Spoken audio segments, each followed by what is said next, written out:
Good evening, everybody. Hello. Hello. Hello. Hi. Hello. Hello. Uh, everybody is doing okay. I hope. Everybody's staying healthy. I hope. Long time no see. I saw Mike a few minutes ago. Right home, ate a little dinner, and then came right back came back on the computer. Seems like I've been on the computer a lot. Most importantly, though, I just want to make sure everybody's staying healthy. I guess you wouldn't be on the call if you were really, really not healthy. But I just found out somebody's mother has it, so it means you have a lot of issues. I literally 10 minutes ago found out my friend Bonnie, her mom has it. So she lives out in the desert at an Alzheimer care facility. Mm-hmm. They didn't know she was asymptomatic, but she has a lot of other. She's an Alzheimer's home, so obviously she has a lot of other things going on. Unfortunately, she now has this, and I think this is so. Yeah, I don't know a lot of people that have had it, and I think I would because I do interact with a lot of different people, but really not. Thankfully, I've not had a lot of people who've had it. I'd like to keep it that way. That's for sure. I have a friend that's just getting over it. She's on her way to healing now. How old? How old roughly? I think she is like 28. Oh, wow. Her whole family. Her brother works in the prisons and brought it home. Gosh. I also have two friends from Sedona, a couple that one gal is in her late 60s, and the other one is 61. She'll be 62 in September. They're over it now, though. Do they just get it, or they are? No, they've had it a while ago. The older gal, she was actually in the hospital for about a month. Yeah, because as you know, Arizona's had a huge spike, but just in the last couple of weeks. I want to say, well, I touched her in April, so it's in April. Well, then that wasn't part of that. No. Arizona's had the number one spike. Right. Arizona. I'm glad we're not living there anymore. No, well, the other thing is that they were going to play baseball, right? But they're playing basketball in Florida. That makes sense. Yeah. But We can't be far behind them, though. well, they're saying that we are far behind them in deaths. We're not as far behind them when we're not far behind them in total. In cases though, percentages of deaths though, we're really far behind them. Thankfully, I don't know why that is. Maybe we're just. But we're not too bad up here in Santa Clarita. No, we're not. We're not. We're. I mean, you throw out Peter Pinchas and we're doing okay. Really. I was just going to say that if you took out the prison, it would be remarkably low. That and all the senior care area centers. We have so many, like 4 or 5 of them up here. No, our senior care centers have been very well maintained. We are, and our hospital has been not a bad place of spreading. Hospitals, unfortunately, and that's what happened in New York and New Jersey. Is the hospitals just right? They couldn't stop it from ravaging the hospitals. Well, I don't know where everybody is, but we were saying, Francine, that we're hope that you're staying healthy and everybody else in your family. Did you hear about was it Oklahoma? Where he had his rally. It's having a huge breakout. No, I didn't hear that. Yeah, huge breakout because of the rally. They're blaming it on the rally. I didn't know that. How do you know it's from the rally? You don't. You don't. That's what the news is. Well, I wouldn't go by the news. Okay. Let's put it this way. It says City of Columbus. I'm just looking it up right now. I hadn't heard this. They said 500 new cases in 2 days. There had been a 20% decline. I don't know. Who knows? All I know is that those are not good numbers. I don't know, but who knows? I mean, maybe Tulsa. No, it doesn't say they had a lot before. I don't know. Where is everybody the other night? There's not a. This is also affecting people being able to travel. We had plans, as you know, to travel at the end of the month, and we are wondering we might not be able to go forth with our plans, or I mean, we I don't know. We already canceled our plans. Our plans were for May for 2 weeks. We were set plans. So yeah. No, but this is, well, we set these right at the end of May for the end of July, thinking everything should be okay. So I don't know. Well, It might be okay in a couple weeks, but it might not. yeah. Well, I don't know where our regulars are either tonight. Sandy said there was a pickle making class with Chabad she was going to do. Was at the same time. I don't think that's Pickle where the making. students are. I don't think that's where some of our other friends are, but that's okay. The pickle making is interesting. I never. I told her I volunteered to let her know if she did a good job or not. Just dump a bunch of salt on Oh. a pickle. Here's one more. So, well, before we go on, our house has been thankfully healthy, but we're going to dedicate tonight's teaching to. So my daughter right now, Dina, came home yesterday, emergency. She had to come home at the last minute. Her roommate and best friend for the last 2 years in San Diego is from Santa Clarita originally. And her name is Natalia. And Natalia is in the room next door with Dina right now because yesterday Dina rushed her and her friend back because her brother sent an email that he was going to commit suicide, and then he went and threw himself in front of a truck on the 405. Oh my gosh. So I'm telling you this That was on the news, actually. because it's now in the news. It just went on the news an hour ago on SCV. They didn't mention the name, but they mentioned, Well, one of the papers, I think the Signal mentioned his name, which I don't know how they did that because he was a minor. He was 17. And he had a history of depression, and he had been on suicide watch before, but it's just a terrible tragedy. And I can't say we were worried that this might happen for the family and for everybody that kind of threatened it before, but it's just devastating to the family, and we're very sorry. And we're going to dedicate tonight to Michael Lodel, and to his family that are just beyond grief-stricken right now. So it's not easy comforting my daughter and then having to. She's right next door right now, so we are going to pray for them and hope that they have the strength to get through this time. So, yeah, you'll probably see some stories about it if you haven't yet. All right. And I'm proud of my daughter. I'm proud of my daughter for comforting her friend. So we're going to turn to the, we're going to turn to the, What was that? I'm trying to add the class to, I'm going to go on to Facebook right now because our Facebook people are going to join in.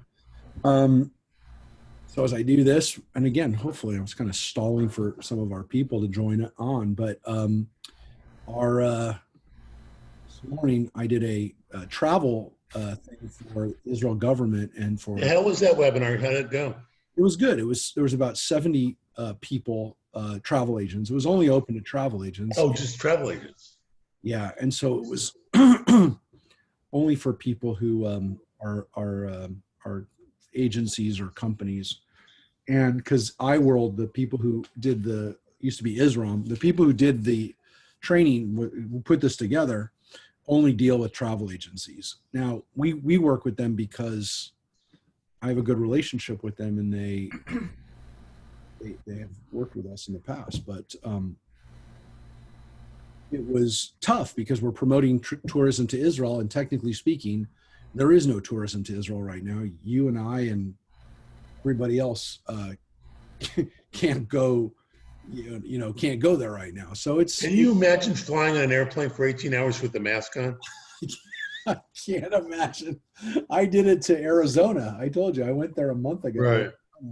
And that was bad for 45 minutes. And I took it off once when I ate my pretzels and had my drink, my water. By the way, they only gave water on the plane. They didn't give beverage. Really? Only gave water. That was Southwest at least. But yes, I could not imagine, Mike, to be on a plane for 18 hours is just, it's hard enough as it is, but with a mask on and with worrying the whole time about the air. I mean, they're now saying that airplanes do not, the recirculated air does not do the trick. So that's obviously concerning, but it must not be too bad because, again, all the nursing homes and all the hospitals that have been recirculating air for the last 4 months, you'd think everybody would have had it if it was that bad. So I don't know. We are trying to promote Israel and let people kind of have something good to look forward to as a trip, but it is, I mean, Israel up until this started was having some of the best years of tourism. Not some of, these were the best years of tourism they ever had. So it is not easy for the country lose that much of their income. So again, we'll as soon as we can and as soon as we have dates, do another trip. That's for sure, and it'll be great to go back. It'll be 3 years since I've been. Well, that's if I went this year. I went in 2017, and I haven't been there. This is about the longest I've gone without being there in the last 20 years. So I'm hoping to go back. It's hard to believe it's been 3 years since we did a trip. So, well, let's look at our Torah portion, Pinchas, which is an interesting portion because it is the most read portion. Now, I want to stress this. It is not the most quoted portion in the sense that we say the Shema that comes out of the Torah. We have other prayers that we say that come from the Torah. But as far as a portion that we open up a Torah scroll and we read it, this one is the one that we read the most. Really? I mean, there's so much going on here. Yes. And the reason that we read it the most, Mike? It's that reason. Well, because of the holidays.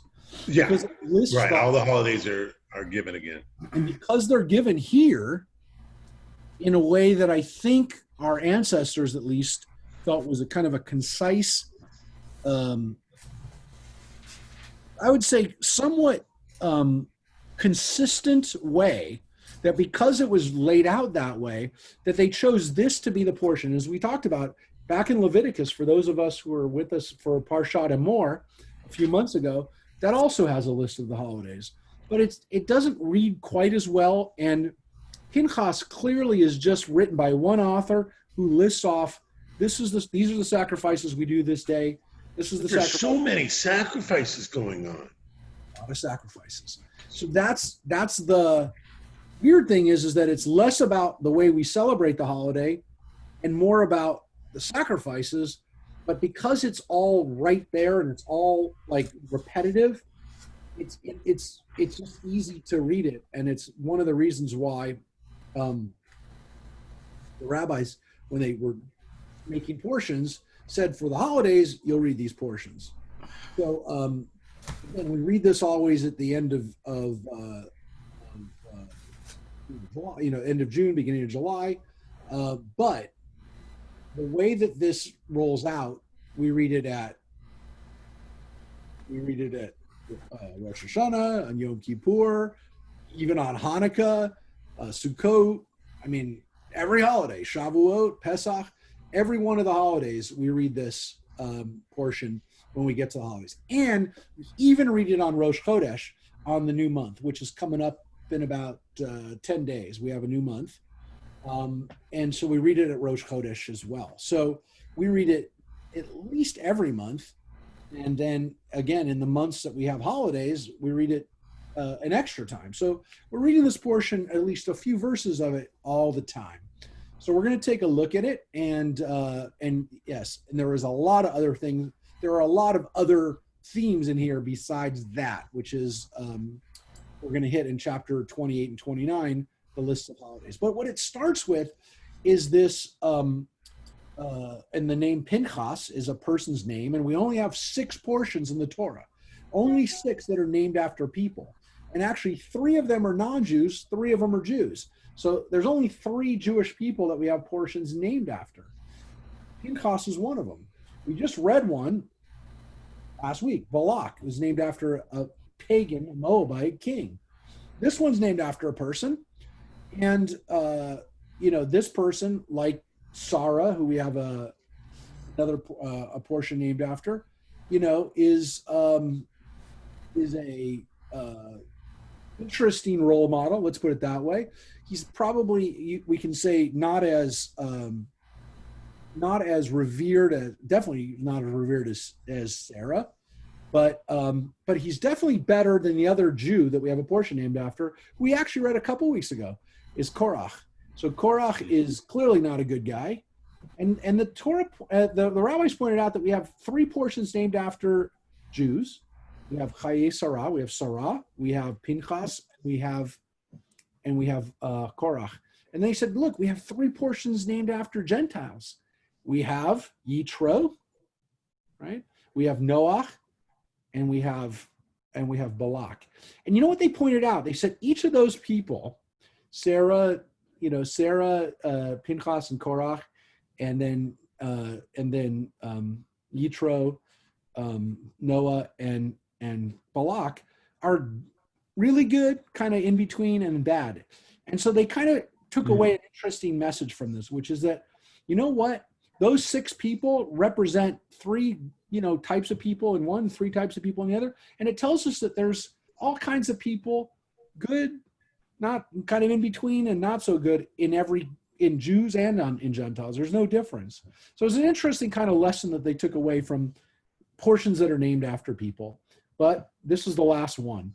And it's named after a guy that at least the rabbis were kind of thinking, he's not perfect. He's definitely not on the level of Sarah or Yitro, the other really, really good guys. And we'll take a look at why, because we're introduced to him right away. We're introduced to him in this first, in the title and in the second verse, again, because it begins, Vaydaber Adonai el Moshe lemor, God spoke to Moses saying, and then it says, Pinchas ben Elazar ben Aharon, which is a fancy way of saying Eliezer is his father and Aaron is his grandfather. So again, this is Pinchas, the grandson of the first high priest, the son of the next high priest, and by extension, the third in line now for the high priest, for the high priesthood. So he's an important guy. He is, as we're going to see, has a huge role to play in this story. And the story actually is a continuation of the previous story he's mentioned before, which is the story of the Israelites, Bnei Israel, when they engage in this orgy and worship of Baal Peor, that they end up being stricken with a plague, and Pinchas stabs 2 of the perpetrators, a man and a woman. It says he stabs them through the belly, and it says, and after he does that, the plague is checked. So what's interesting about it is that he stabs them while they're having sex. Pretty violent, gruesome, and ironic punishment for people who are engaging in this kind of sexual orgy for religious reasons. It's cultic prostitution, or it's cultic sex. And so he stops it by essentially spearing the 2 of them together while they're in the act. So it's a very violent image. It's a graphic image, and it's meant to kind of be building up on the sexual imagery already. So it's Pinchas. We read about that in the previous portion. And so here is an example of a break that probably doesn't make sense from the standpoint of how we read it in Judaism. But again, we follow the Christian tradition of breaking it and starting a new chapter, because this kind of breaks right in the middle of the story. Because as we pick up Pinchas, it starts with this story. So, you know, we follow the chapter. I mean, the chapter break here is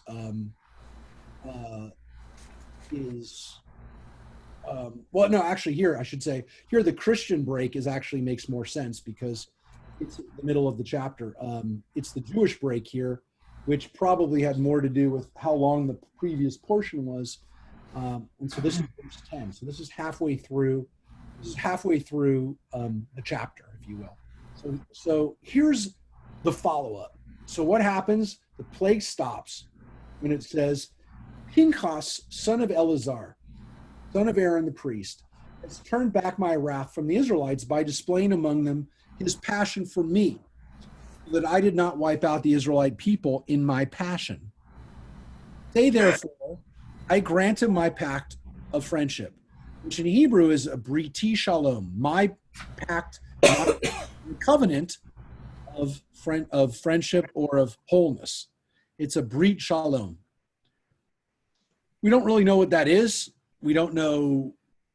It's a strange term in the Bible. It's not something that we read about in other places, this brit shalom, but it is something that seems to be attached to the priesthood itself, that like the priests get to continue on in this priesthood, because it says, it shall be for him and his descendants after him a pact of priesthood for all time, because he took compassionate action for his God, thus making expiation for the Israelites. So God's words seem to be pretty positive, or at least, you know, pretty in favor of what Pinchas did. Now what's interesting about this portion is it gives us some more details that we didn't get before. The name of the Israelite who was killed, the one who was killed with the Midianite woman, was Zimri, son of Salu, the chieftain of the Simeonite ancestral house.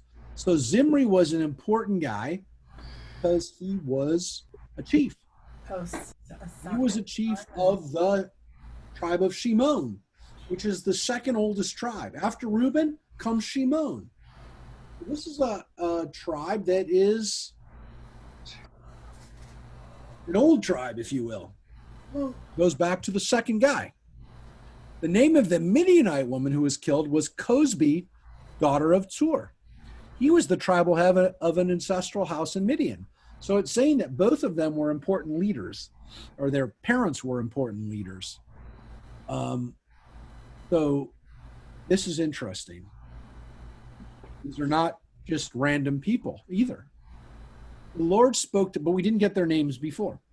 The Lord spoke to Moses saying, assail the Midianites and defeat them, for they assailed you by trickery. They practiced against you because of the affair of Peor and because of the affair of their kinswoman Cosbi, daughter of the Midianite chieftain, who was killed at the time of the plague on account of Peor. So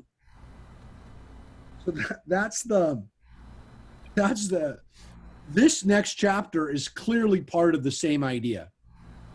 Or this next verse. Because the idea continues and builds up on the fact that there was this plague, this other plague, because we've read about the plague that happened when they cried out about the water, or when they worshiped the golden calf. I mean, this isn't the first time that people have been hit by plague, or the plague that happened after Korach's rebellion. So here it says, when the plague was over, the Lord said to Moses and to Eleazar, the son of Aaron the priest, so to Pinchas's father, take a census of the whole Israelite community from the age of 20 years up by their ancestral houses all Israelites able to bear arms. Now, folks, obviously this sounds a lot like what we read at the beginning of Numbers. In chapter 1 of Numbers, we have a census, which is why the book's called Numbers. And here we have similar language. Take census of the people who are 20 years and up, able to bear arms. So now we're going to get numbers. And I will actually, for the sake of us being able to see this in a very clear way, let us look at the numbers. But I'm going to put it up on a chart, especially for Harvey, who's a numbers man. Here we go. Oh, we'll read it first, just so we can say, again, we went through it. Reuben, Israel's firstborn, descendants of Reuben, of Enoch, the clan of the Enochites, of Palu, the clan of the Paluites, of Hezron, the clan of the Hezronites, of Carmi, the clan of the Carmites. Those clans of Reubenites, those persons came to 43,730.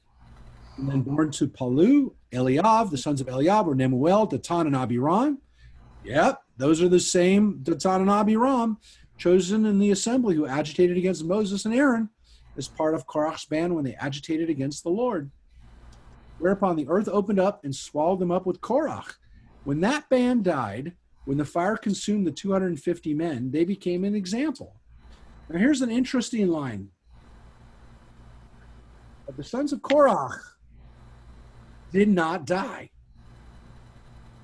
So that's a really interesting line that we get, which we did not hear before, which is that Korach did not have children who died. That Korach's children survived this catastrophe, which means to some extent that Korach's children didn't go along with him. This is interesting. And again, we have a revisiting of something that happened earlier from Parshat Korach.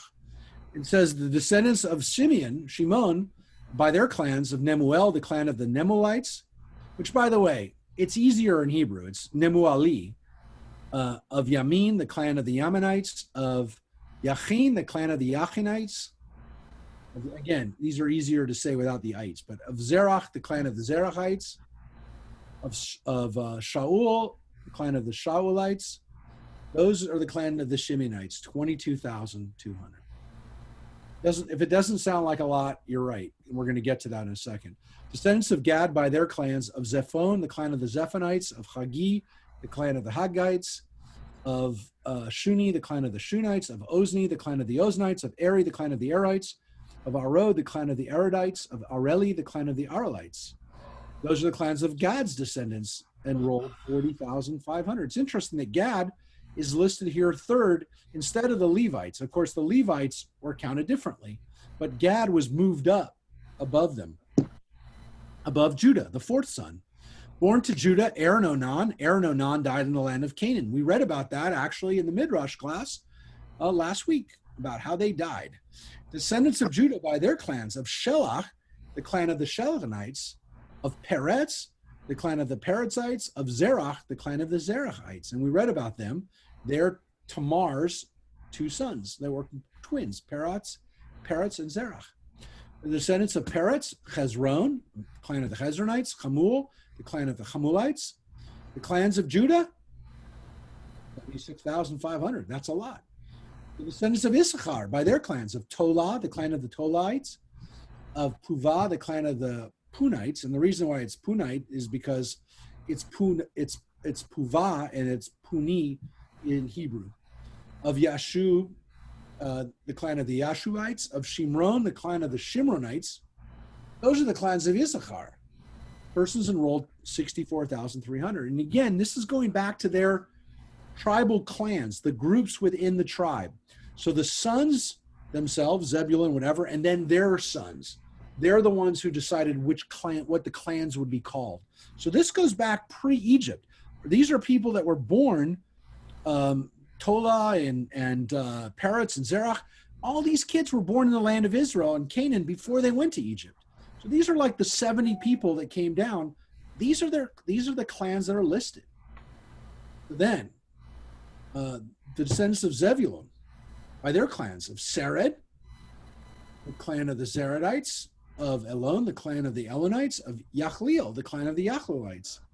Those are the clans of the Zebulunites. Persons enrolled 60,500. That's a lot. These are the tribes. These are Joseph's sons, the new tribes of Manasseh and Ephraim by their clans. The descendants of Manasseh of Machir, the clans of the Machirites. Machir begot Gilad, and then below that of Gilad is the Giladites. The Giladites of Ezer, the clan of the Ezerites, of Chelek, the clan of the Chelekites, of Asriel, the clan of the Asrielites, of Shechem, the clan of the Shechemites, of Shemidah, the clan of the Shemidites, Chefer, the clan of the Cheferites. Now, Zelophehad, the son of Chefer, had 2 sons and no daughters. Only daughters. I mean, no sons, only daughters. The names of Zelophehad's daughters were Machlah, Noah, Hoglah, Milcah, and Tirzah. They are going to be important for our story. We will come back to the daughters of Zelophehad. These 5 daughters, these 5 women.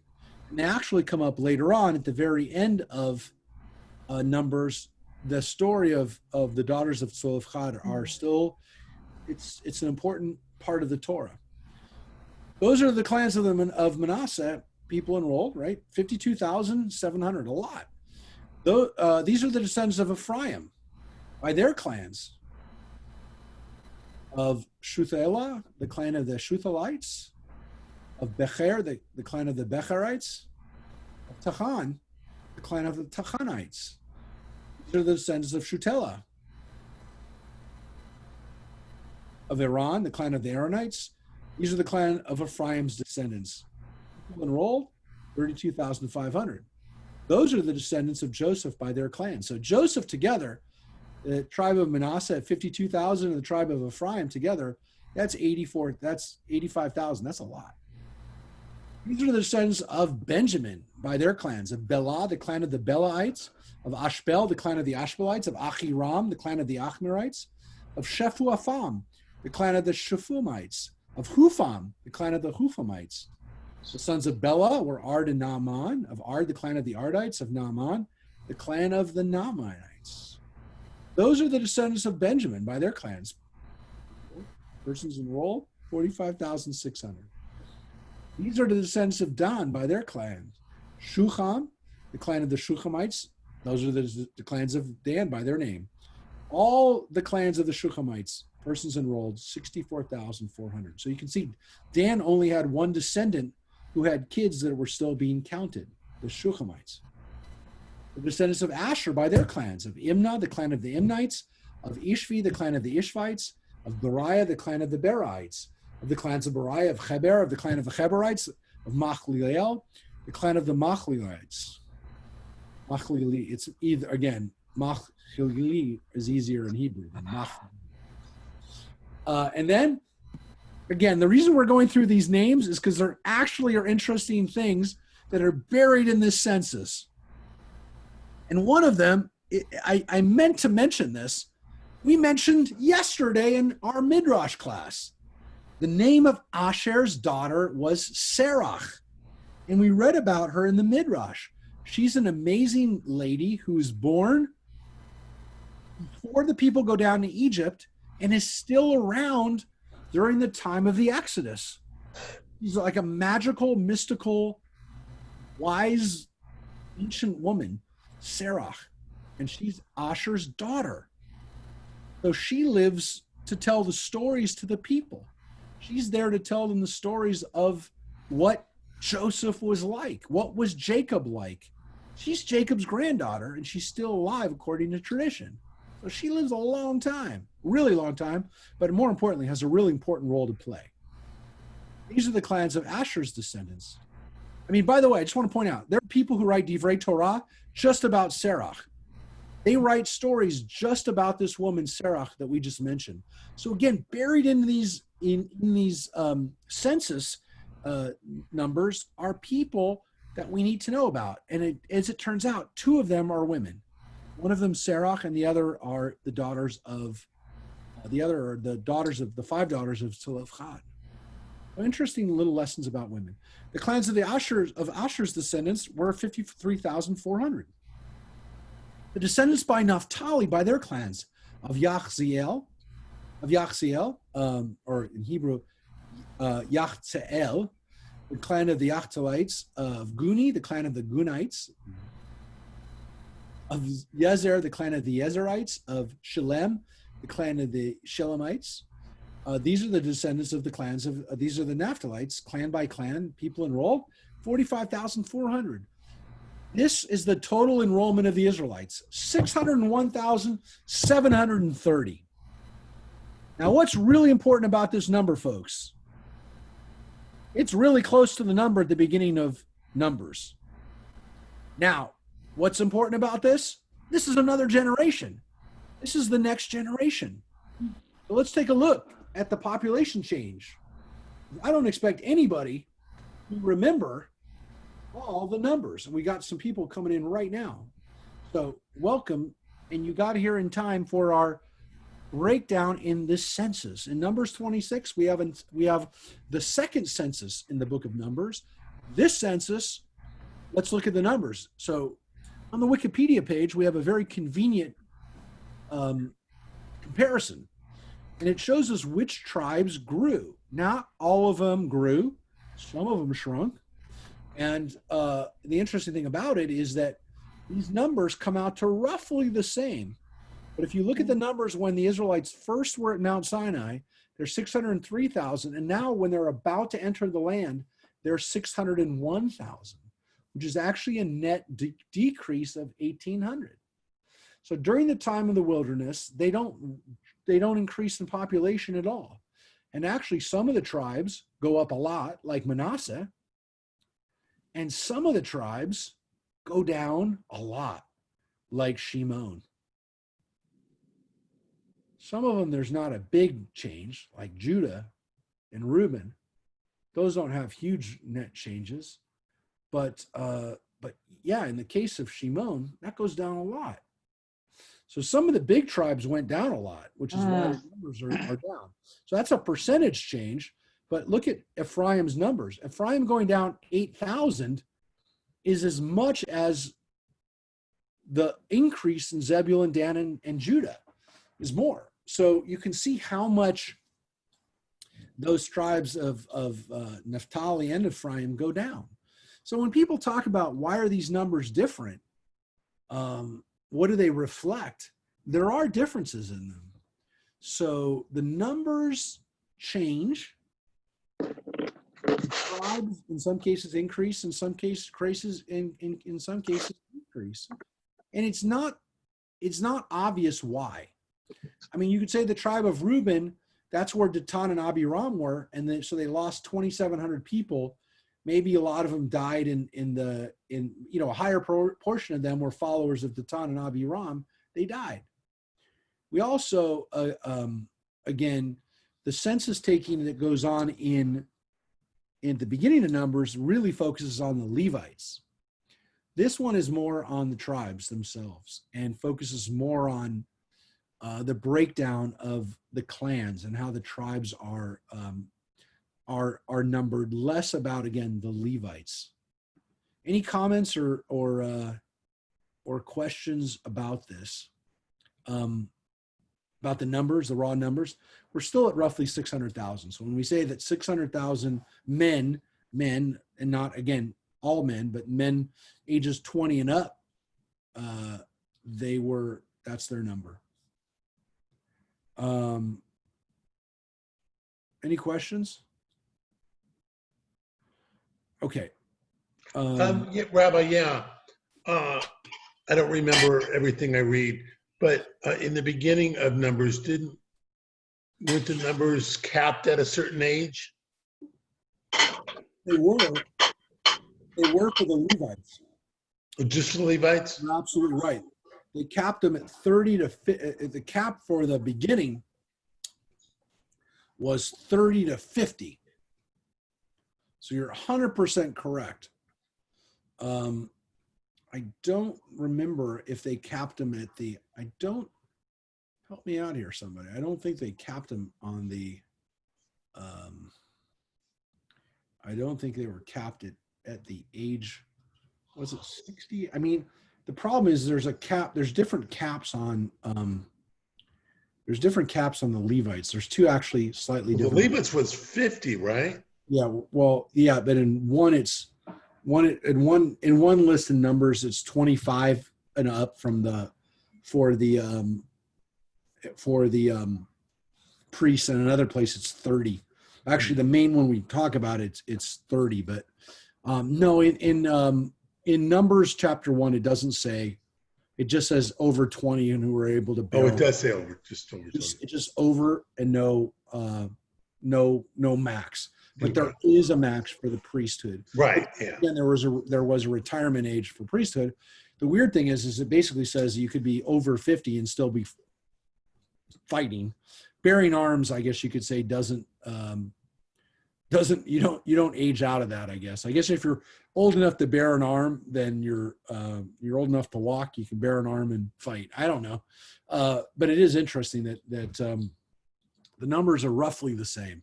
So the Israelites didn't shrink that much while they were in the wilderness, but it clearly wasn't a population increase. This was not a time of real fertility for them, which kind of makes sense. They're not able to eat as much. I mean, they're living on manna and water, and for a short period of time they have quail, but this is not probably the time when they were the most fertile.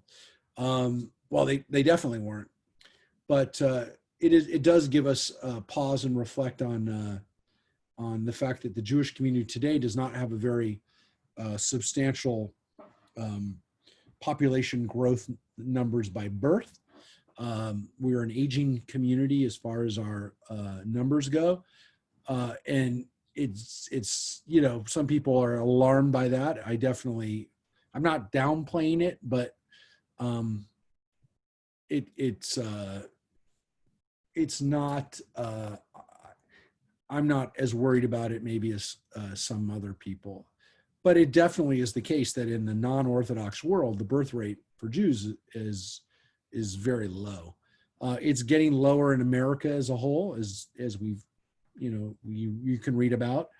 We have the smallest birth rates since in the last 100 years right now, and for a lot of factors. So people are definitely putting off childbearing. And I will tell you, it's a time to reflect on the fact. I read an article the other day that Japan is aging so fast, they're panicking because this last year they lost 500,000 people. Their net birth rate to death rate was 500,000 off. So they lost 500,000. Their population went down 500,000. So if you can imagine, they're trying to keep their population. They're actually trying to figure out how to keep their population at over 100 million, but it doesn't look promising for them. So in the Jewish community, we've had definitely periods where we've had outside, needless to say, you have a Holocaust or you have pogroms. There's a lot of people dying, but there also are periods when people are being born. We're not in either one of those extremes right now, and we're definitely more in a period of the wilderness right now as far as our birth rate. So what does this mean? Why is this here? It's obviously meant to show what our numbers were like when we entered into the land, which again, the net effect is basically, it's the same as when we left Egypt. Among these shall be apportioned as shares according to the listed names. With each larger group increase their share. With the smaller groups reduce their share. Each is to be assigned its share according to its enrollment. The land, moreover, is to be apportioned by lot, and the allotment shall be made according to their listings of their ancestral tribes. Each portion shall be assigned by lot, whether for larger or smaller groups. And so this, again, seems to be the intention of this census taking, which is that let's figure out now when we come into the land how big these tribal land portions will be. And that seems to be the importance of it. Not so much, again, whether we go into battle, though that is obviously part of it, or how many people do we have in our community so that we know we're here at Mount Sinai. How do we organize ourselves around the tabernacle, all those kinds of organization things. Now it's really about what happens when you get into the land. Now we get into the Levites. Again, because they're separate and because they don't have a land portion. This is the enrollment of the Levites by their clans: of Gershon, the clan of the Gershonites; of Kohath, the clan of the Kohathites; of Merari, the clan of the Merarites. These are the clans of Levi: the clan of the Libnites, the clan of the Hevronites, the clan of the Machlites, the clan of the Mushites, the clan of the Korachites. Kohath begot Amram. Now, what's interesting about that is that we have a tribe, a clan within them that call it the Mushites. That sounds a lot like Moshe. So did Moshe have a family clan within the Levites? It wouldn't make sense, but that is Mishpachat Hamushi. So, and then of course Korach, his cousin. And here we have this interesting kind of little repetition of something we know about the genealogy, the family tree. The name of Amram's wife was Yocheved, the daughter of Levi, who was born to Levi in Egypt. She bore Amram, Aaron, and Moses, and their sister Miriam. Now, what's interesting about this is that here we have a specific reference to Yocheved, Moses' mother, and also, of course, Aaron and Miriam's mother. And it says all of them had the same mother. So don't think that they have different mothers. Here it says that she's the mother of all of them. Same mother, same father. What's interesting about this is it says she's the daughter of Levi. Well, Amram is a grandson of Levi, which would mean that he married his aunt. Now, it is possible that he did. Could be a possibility. But it could also be a possibility that Yocheved, as a daughter of Levi, is not literally his daughter, but his granddaughter, and also from within the family. But it's almost as if, again, the Bible, why are they even saying this? To let us know that Moses, and of course by extension Aaron and Miriam, that both of their parents were Levites. That they're all within the tribe of Levi. There wasn't anybody brought in from the outside. And that's because, again, we know Moses not only married somebody outside the tribe, he married somebody outside the people. He married Zipporah, who was a Midianite, who, by the way, just got slagged at the beginning of this portion, folks. The Midianites are part of the problem of what happens at Peor. So the Midianites just got trashed in this portion. So don't think that might also have something to do with of what's going on with why the Midianites are poked at, because that's Moses's family by marriage. But when we see Miriam, and we see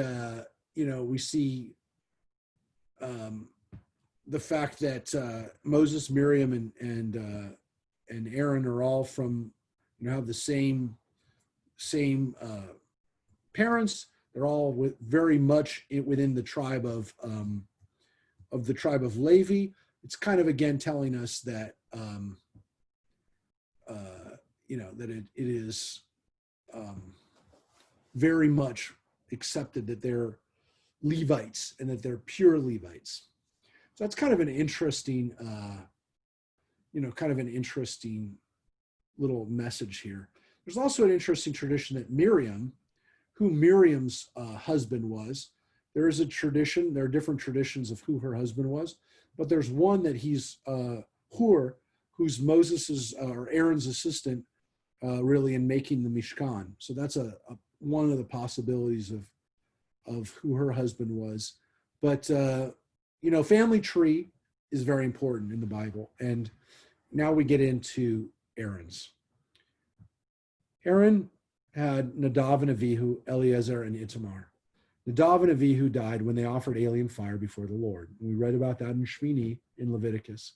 So these genealogies, again, have some stories. Their enrollment of 23,000 comprised all males from a month up.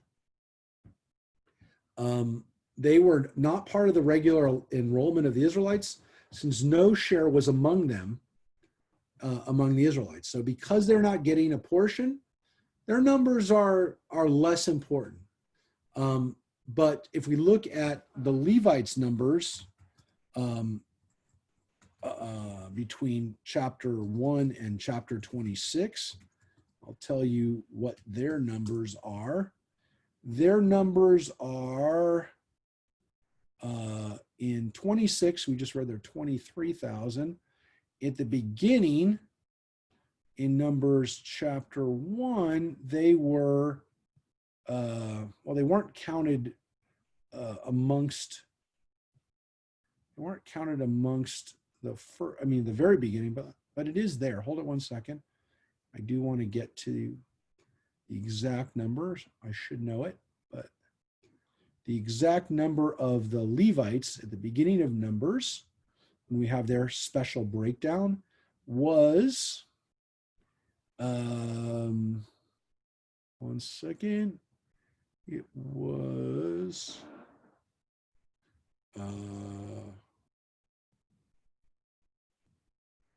22,273. But isn't that kind of apples and oranges? Because they didn't count it from a month up in the beginning.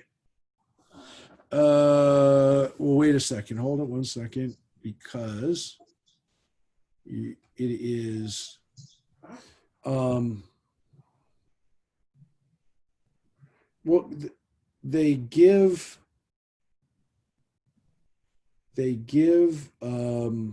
hold it one second. They give, there's the, yeah, you're right. There's the 30 to 50, but there's actually a couple times that they're numbered out, and they're numbered out by group. And I just want to make sure that the total number is, yeah, because the number that they give is the 30 to 50 number. And I did have when I said the 22,000, at the beginning, I just lost that verse. In Numbers, the beginning of Numbers, when it gives their total numbers of Levites, they give the numbers from 30 to 50, and then they also then repeat the total number. And I just want to make absolutely sure, yeah, because your point is important, which is if you count them from 30 to 50, then their numbers went down considerably. You're not comparing apples to apples. Let me just find that number. 8580.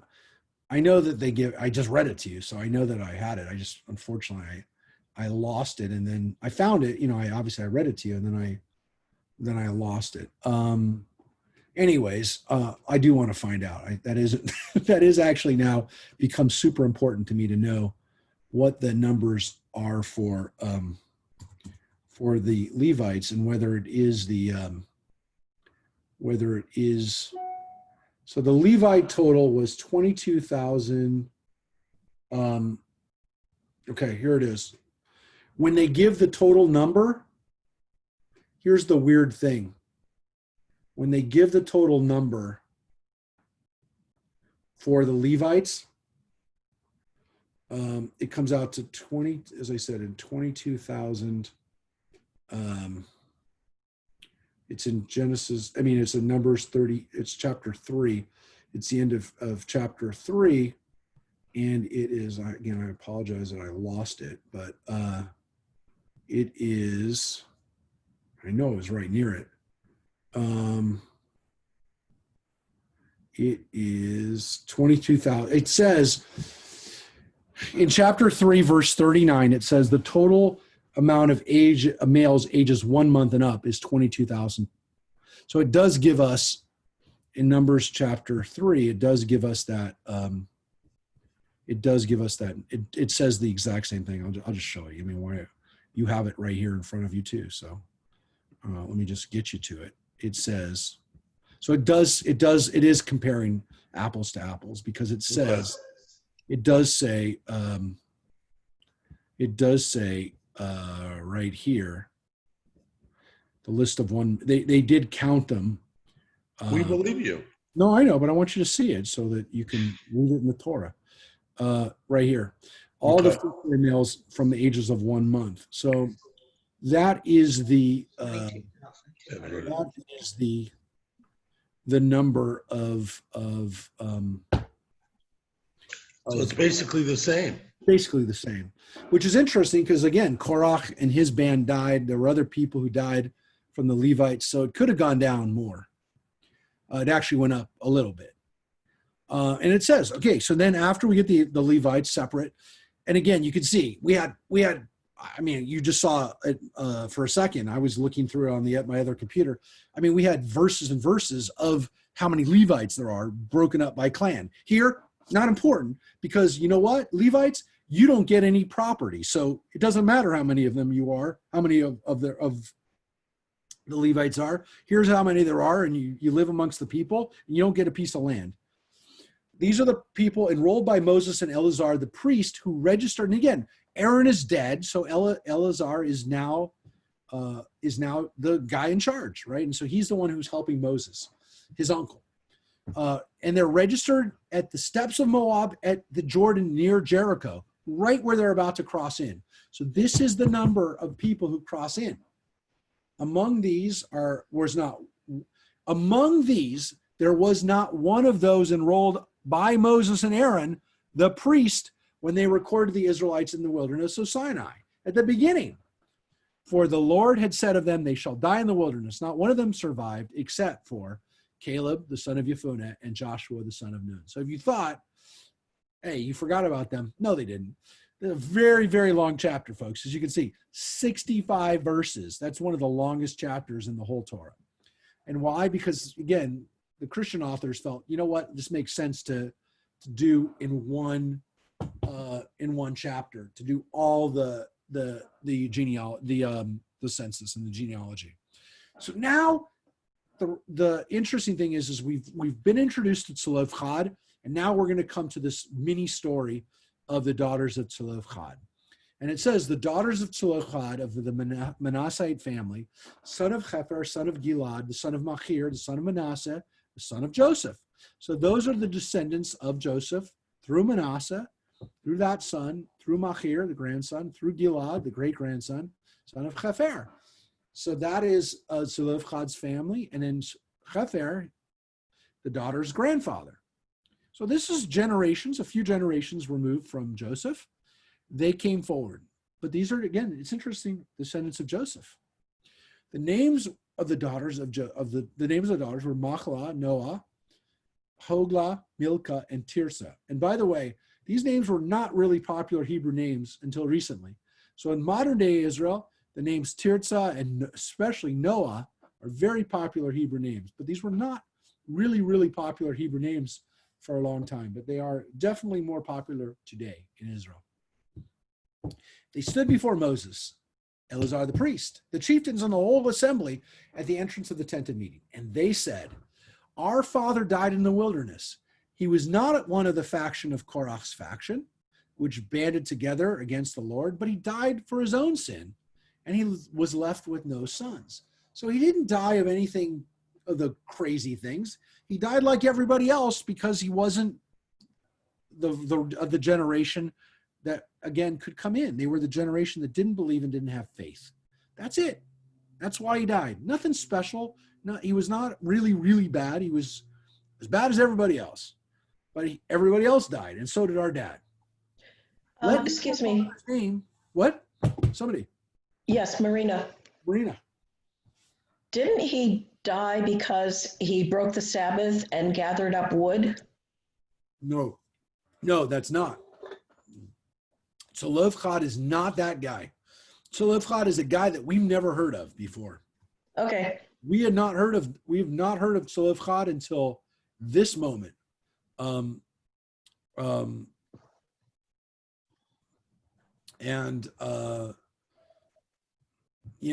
what happens?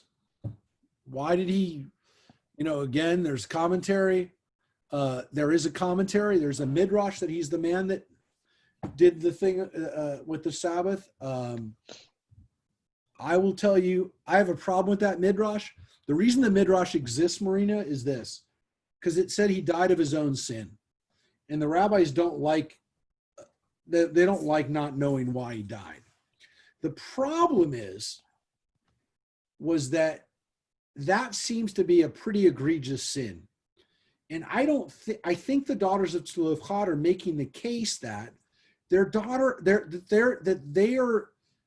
not an unusual circumstance. And the reason I'm saying they're not an unusual circumstance, why that's important, is because the case law that's generated from their situation it should not be a unusual situation. It should be the way things are. And again, you can make the argument that if their dad died for some really bad reason, then that's a unique case, and let's deal with that.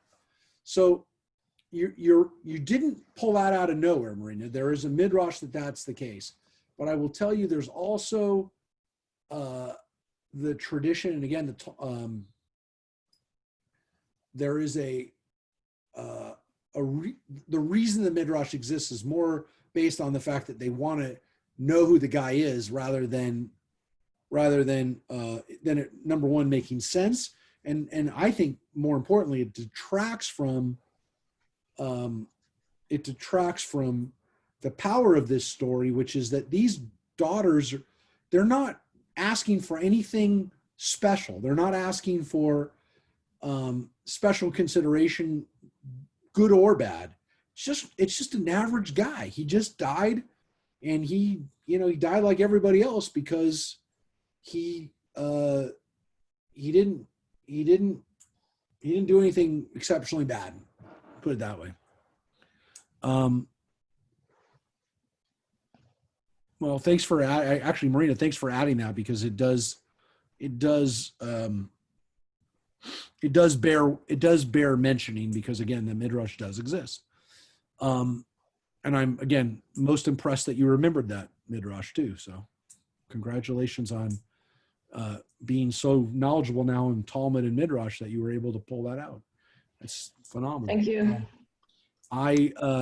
And I know you've studied this text, and it's a great text, as we know, because it teaches us a lot. Now, I will say, you got to come back to read the end of the story.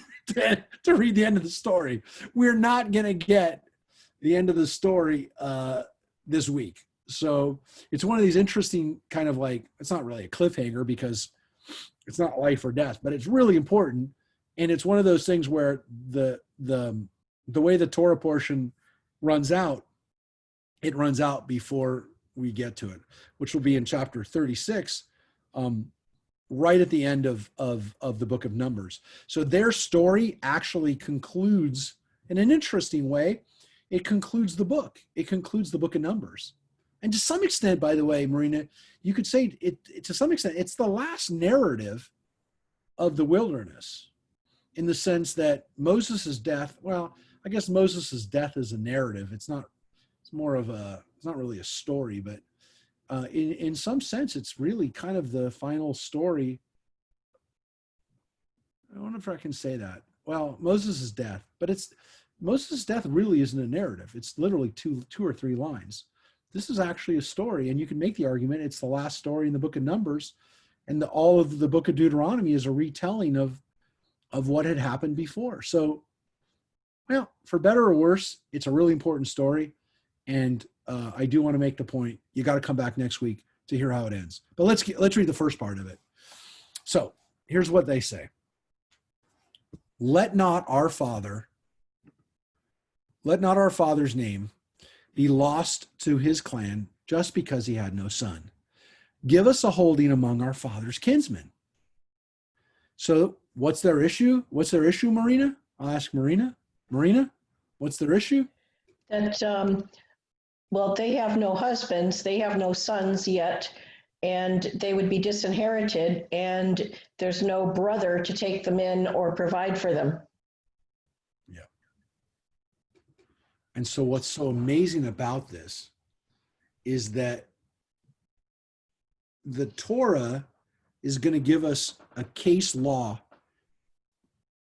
that there was no law before. And now we have a law, because it seems as though we didn't get a what to do in this situation. And so what's so special about this is that it tells us that we have to be prepared to deal with realities. And of course, and I know everybody here is aware of this. This also shows from a very early age that Judaism values women and wants to make sure that women do have protection under the law, which obviously a lot of cultures and civilizations, religions do not. So here they are. They have a serious issue, which is if where do we fit in to your plan, Moses? If everyone's getting land based on the clans, based on the men, what happens to us? So Moses brought their case before the Lord. And the Lord said to Moses, the plea of Zelophehad's daughters is just. You should give them a hereditary holding among their father's kinsmen. Transfer their father's share to them. Further, speak to the Israelite people as follows. If a man dies without leaving a son, you shall transfer his property to his daughter. If he has no daughter, you shall assign his property to his brothers. If he has no brothers, you shall assign his property to his father's brothers.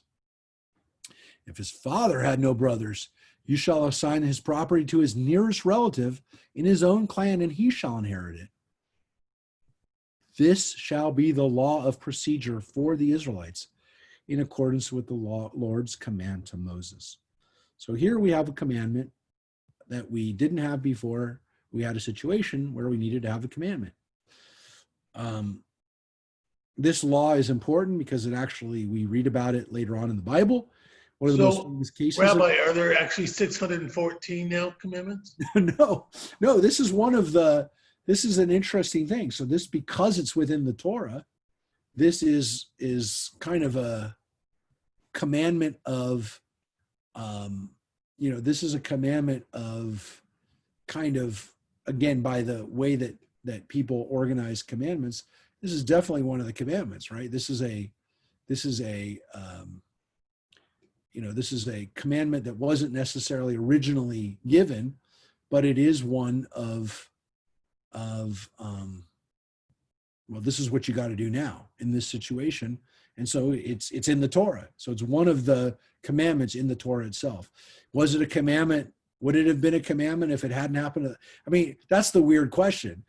Would this have been a commandment if the daughters hadn't come up and said, hey, God, or hey, Moses, what do we do now? So that's the weird kind of, this is the kind of interesting situation where we get to, is it a commandment? Is it a law? Is it, what's the way we deal with this? But it is important because this procedure, which is still called here, tzivah, God commanded it. It uses the word mitzvah right there. It's also mishpat. It's also, they translate the word mishpat as a procedure, and it has the word hukat, which is law. So all of these words are used in regards to this, this law. So it's a commandment, it's a law, it's a procedure, it's all of those things, but it doesn't seem to have been, I don't know how you would say it. Was it in God's mind that this would come out this way? I don't know. But it definitely shows us something important, which in some cases, our laws developed out of necessity. And this is definitely one that happens within the Torah itself.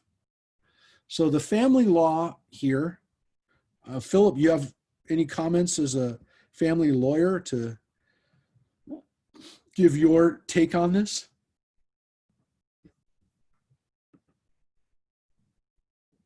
I know. Oh, he's on his phone. Oh, no, sorry. No. Yeah, this is Kelly. And Philip Oh, isn't on Kelly. this evening. It He's says doing a Philip lot of, Wasserman's phone, so that's why I know. I just want to say I didn't assume it wasn't you. I just said Philip Wasserman's And phone. then I was scrambling to try to unmute myself. But yeah, he's studying a whole something completely different this week. So he's not joining tonight. All right. Well, you can tell him we talked about family law. We will come back to it next week because, as I said, the end of the story comes up next week. So we read, but tell him he has to read this part of the portion at least. I will. Daughters, Thank you. the daughters of Zealotry, because again,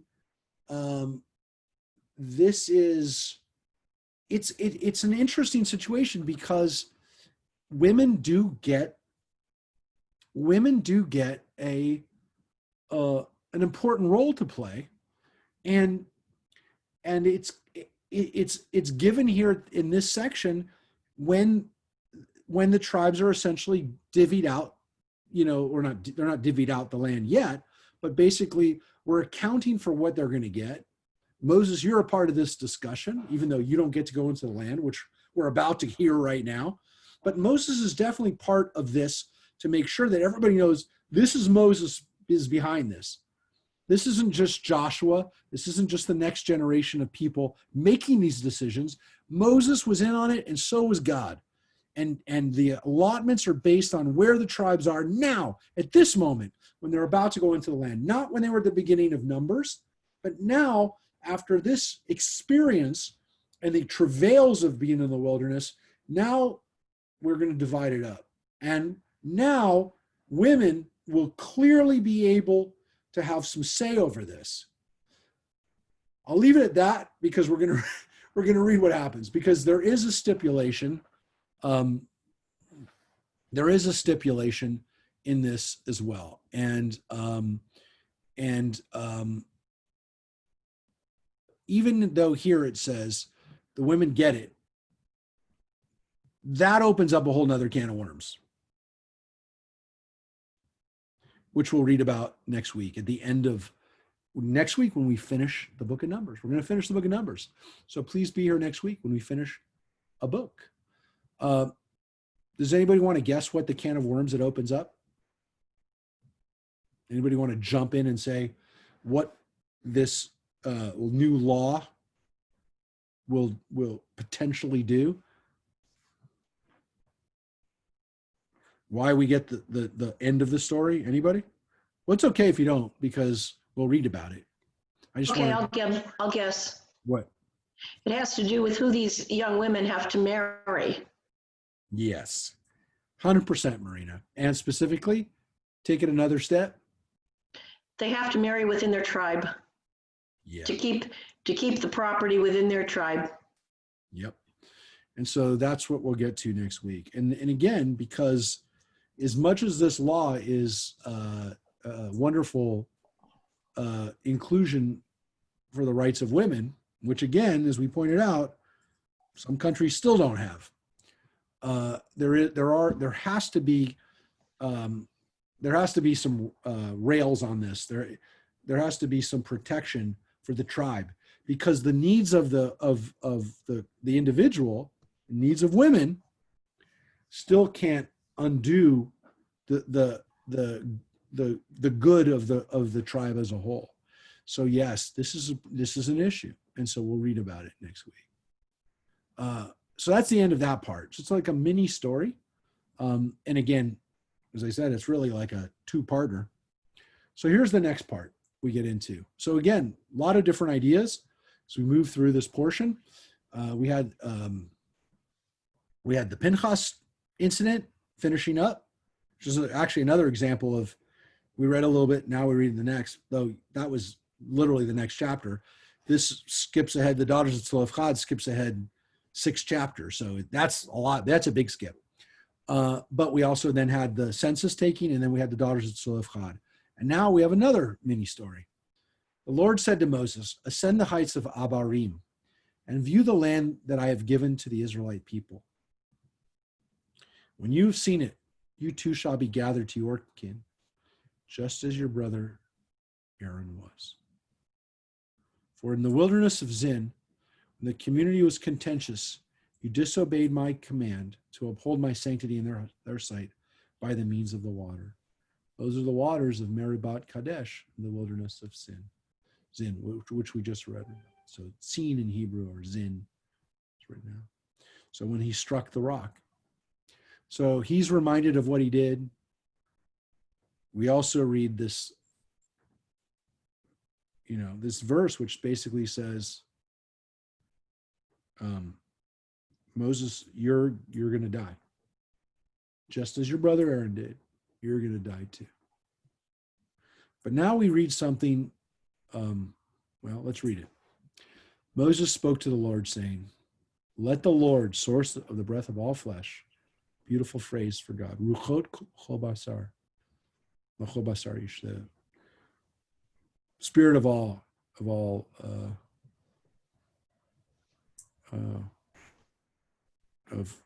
flesh, appoint someone over the community.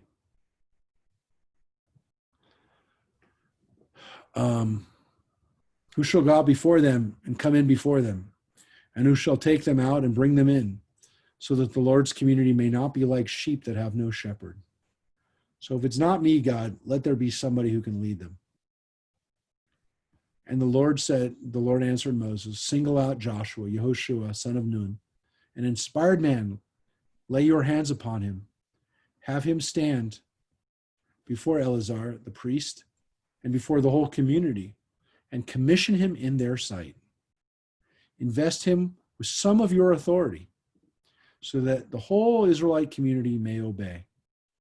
But he shall present himself to Eleazar the priest, who shall on his behalf seek the decision of the Urim before the Lord. By such instruction they shall go out, and by such instruction they shall come in. He and all the Israelites, the whole community. So Moses put some of his authority, some of his ruach, by the way, too. It says, lay your hand upon him. V'samachta et yadav. Place your hands, yadecha, put them on top of him. Put them on him. And bring him out in front of the whole community. So you put your ruach, there's a spirit on him. He's an inspired man. You put your hand on him, and then you help inspire him even more by your samachta, your placing of hands. And that's the ritual that we still have when we invest a rabbi or a cantor. We place the rabbis who are giving them smicha. It's what we call the word smicha, ordination. It actually comes from the word is laying your hands upon them.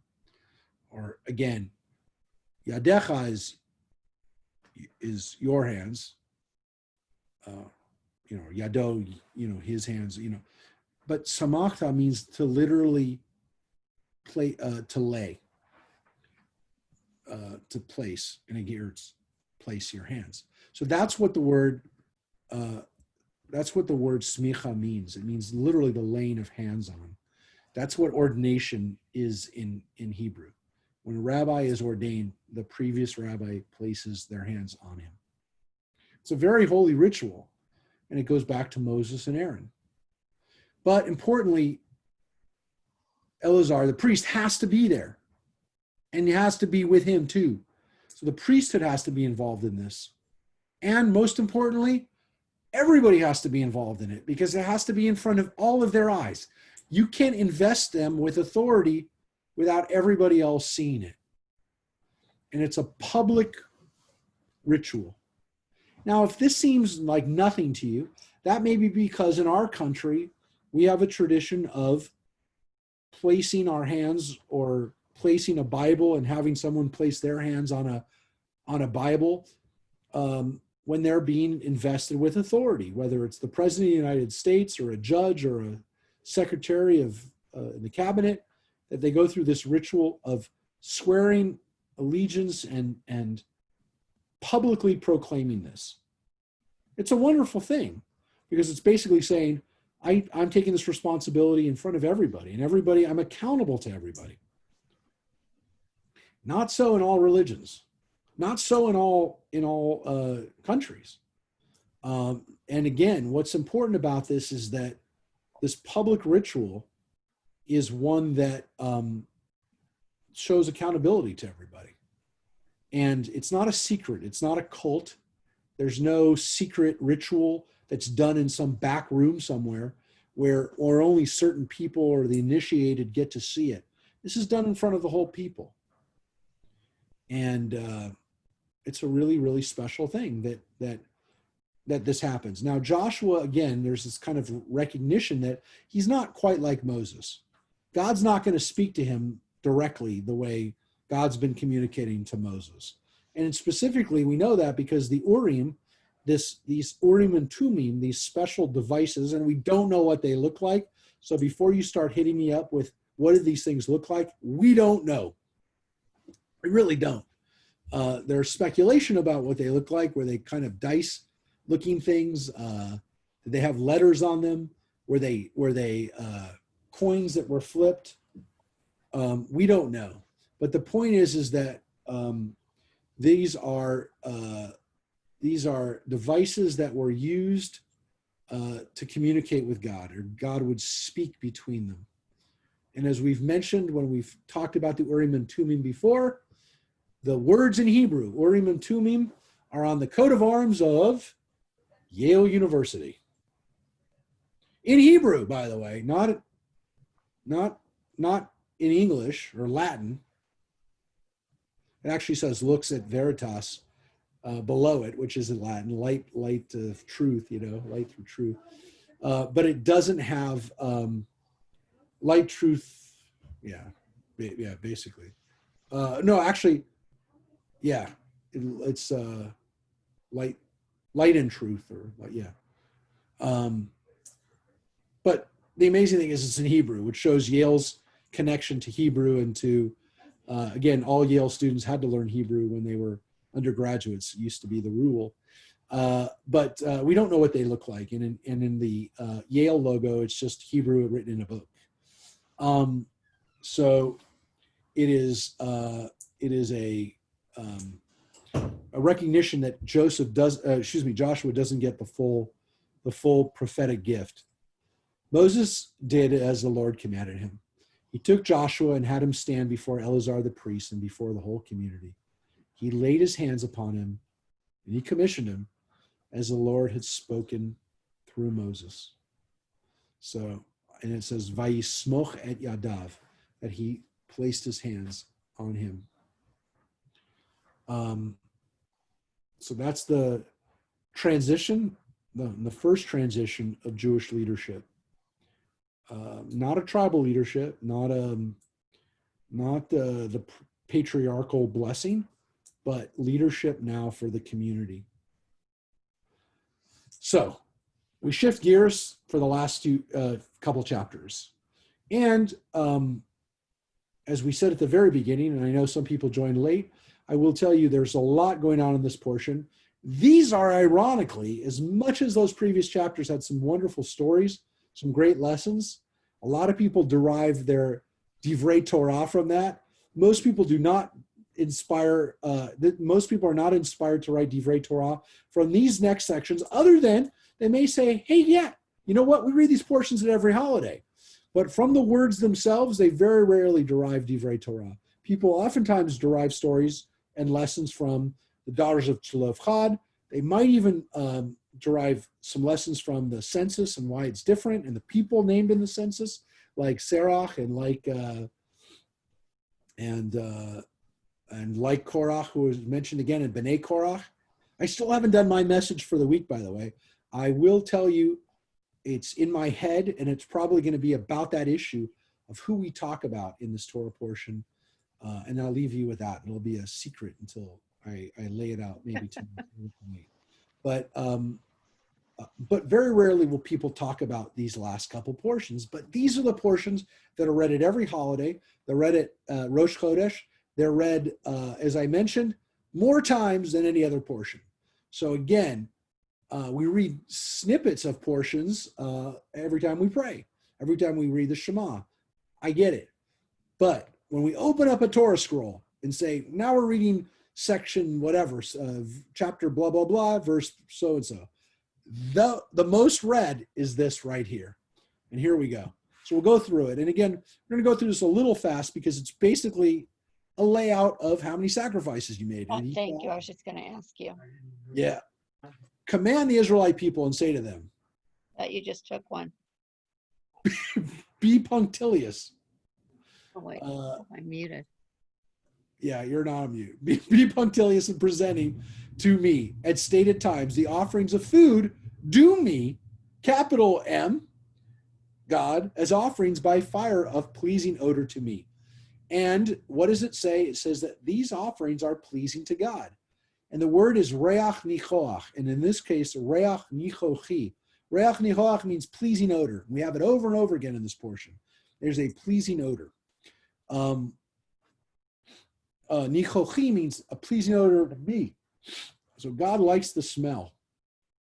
Even as a vegetarian, the odor is sometimes pleasing to me. I don't like thinking of the animals that have been killed, but yes, on 4th of July, when I drive around and ride around or walk around and smell neighborhood barbecues, yes, it does smell good. Will not lie.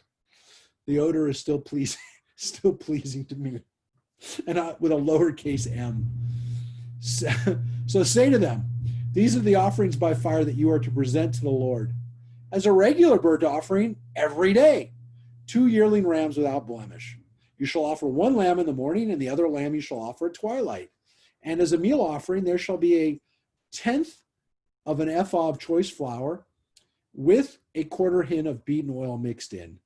The regular burnt offering instituted at Mount Sinai, an offering by fire of pleasing odor to the Lord. The libation with it shall be 1/4 hin for each lamb to be poured in the sacred precinct as an offering of fermented drink to the Lord. The other lamb you shall offer at twilight, preparing the same meal offering and libation as in morning, an offering by fire of pleasing odor to the Lord. So that is every single day. Every single day, we're offering up these lambs every single day.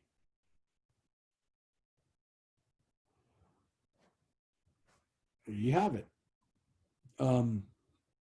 This is a morning and evening sacrifice. And it says, as a meal offering, there shall be 1/10 ephah of choice flour.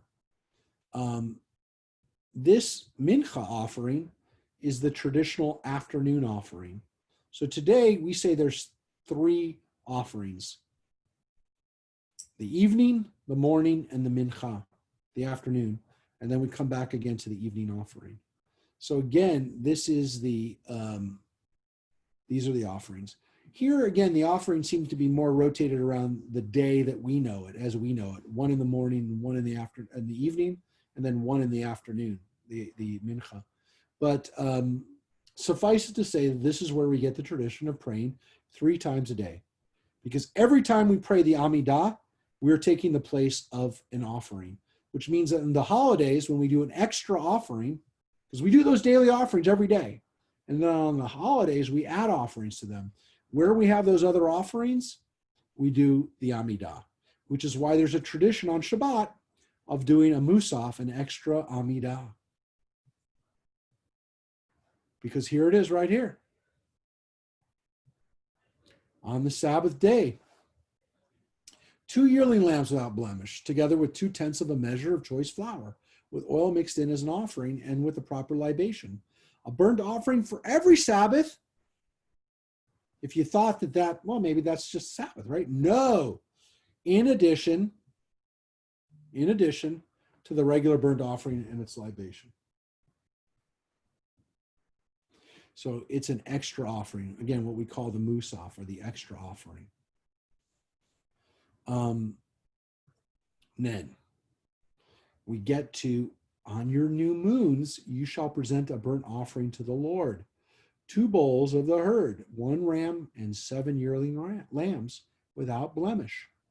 As meal offering for each bull, 3/10 of a measure of choice flour with oil mixed in. As a meal offering for each ram, 2/10 of a measure of choice flour with oil mixed in. As meal offering for each lamb, a tenth of a measure of fine flour with oil mixed in. Such shall be the burnt offering of pleasing odor, an offering by fire to the Lord. Their libation shall be half a hin of wine for the bull, a third of hin for the ram, and a quarter for the lamb. That shall be a monthly burnt offering for each new moon of the year. And it says, and there shall be one goat offering for the to the Lord to be offered in addition to the regular burnt offerings and its libation. Now, this Rosh Chodesh offering is interesting because it tells us that Rosh Chodesh was a holiday. Yes, and so Francine, the extra offering is the Musaf Amidah. So the extra Amidah we do on Shabbat morning is considered to be the extra offering. That's an extra Amidah. So in the morning service, there's a tradition of doing the Amidah and then doing an extra one. Also on the holidays, there's that tradition. So when we do the Musaf service in our synagogue, and as a Reform synagogue, most Reform synagogues don't do a Musaf. They don't do an extra Amidah. Except, I guess you could say on the holidays. On the holidays, and especially the holidays when we do services where people come, which are Rosh Hashanah and Yom Kippur, we do a Musaf. We do an extra Amidah. It's where we do the Unatana Tokef prayer. On Rosh Hashanah, it is written, on Yom Kippur, it is sealed. That's part of a second recitation of the Amidah. So if you're paying attention on Rosh Hashanah and Yom Kippur, when we do that second Amidah, that's taking the place of that. And then we do the shofar service as part of Musaf. Some synagogues do it differently. They don't do the shofar service during Musaf, but we do. The reason I do it that way is to trick everybody into staying for the Musaf. Some synagogues don't. Some synagogues don't do it. We do the Musaf. In that way we get to do a Musaf. I didn't invent that. I don't think. I'm pretty sure I didn't.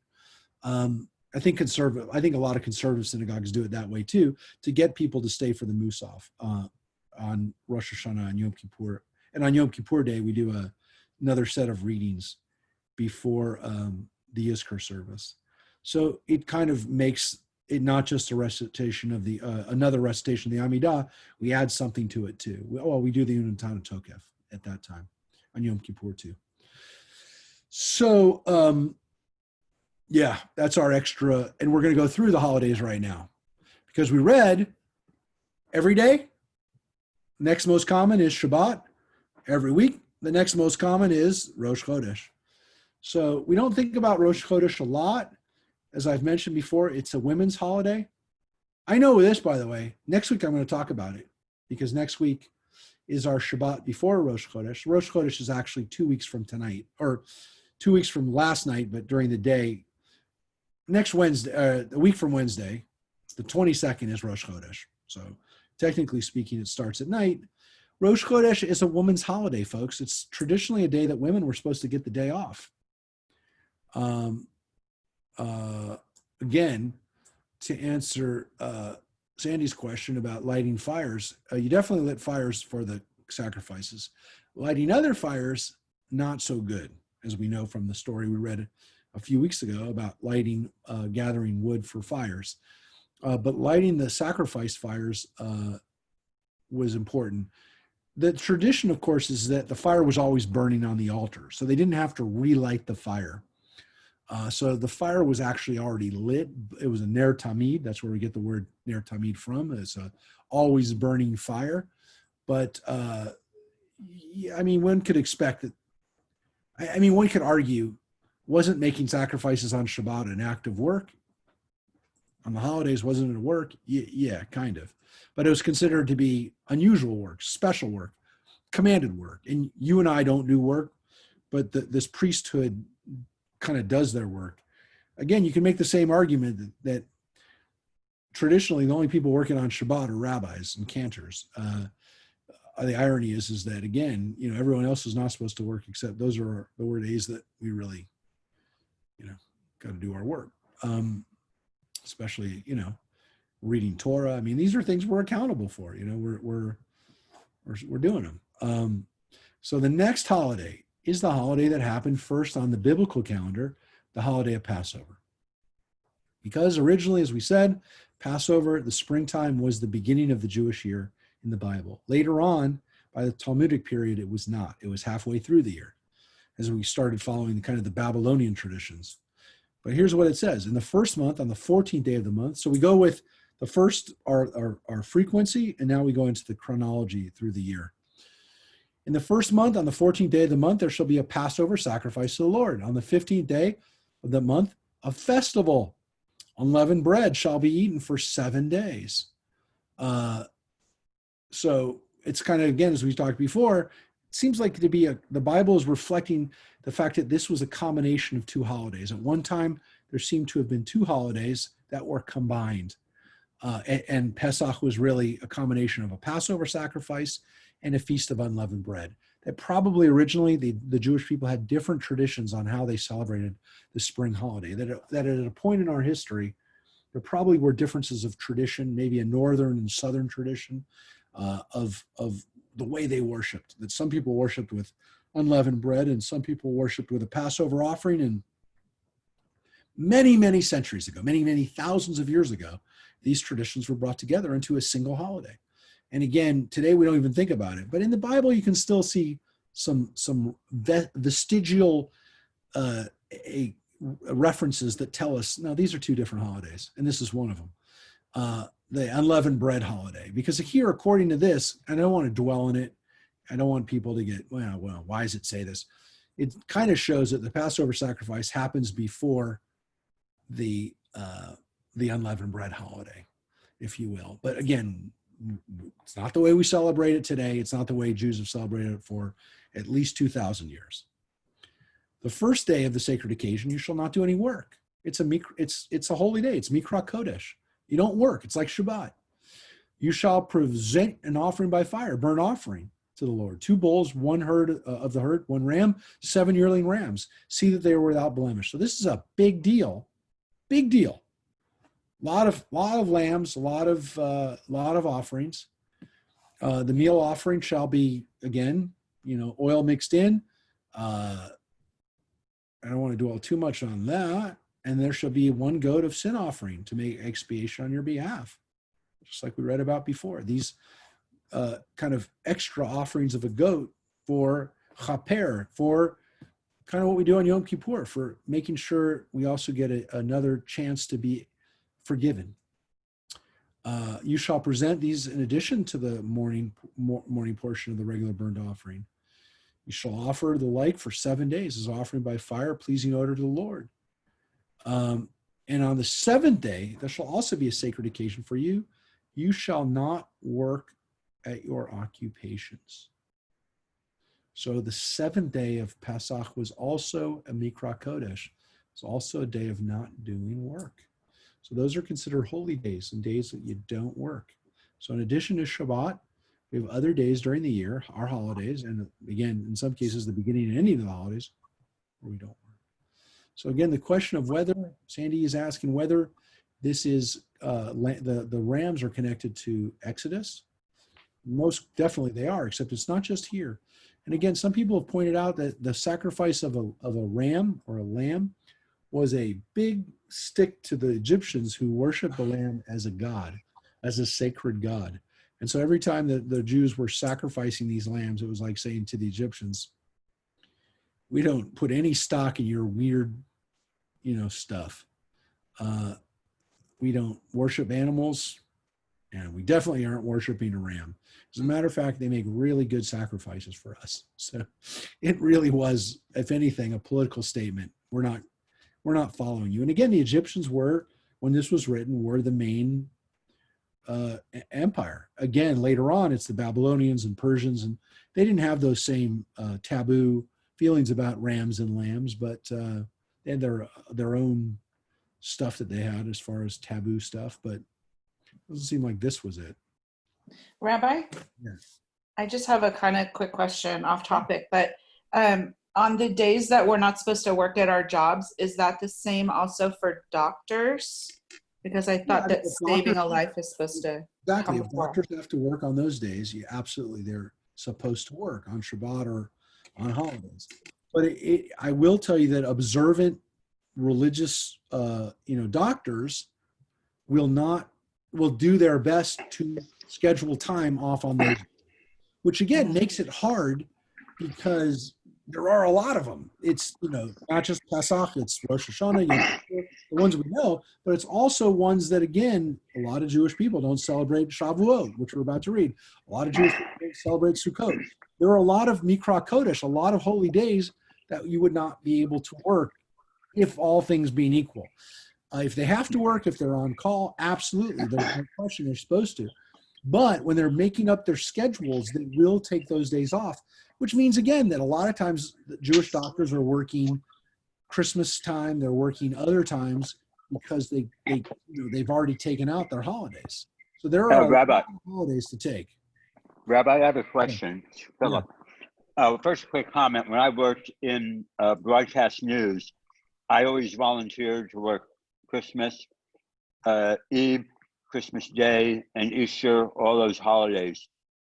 So then when I took off for Yom Kippur, I thought that was more even.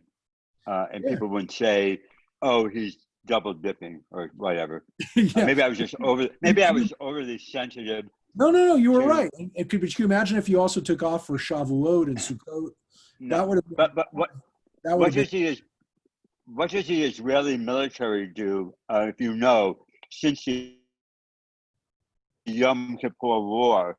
I know it was a setback because they weren't really prepared for that. And what do they do now on these major holidays? So the answer is, even for these other holidays like Shavuot and Sukkot, they're on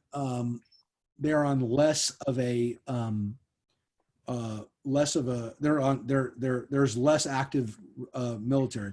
A lot of people are home for the holidays. Let's put it that way.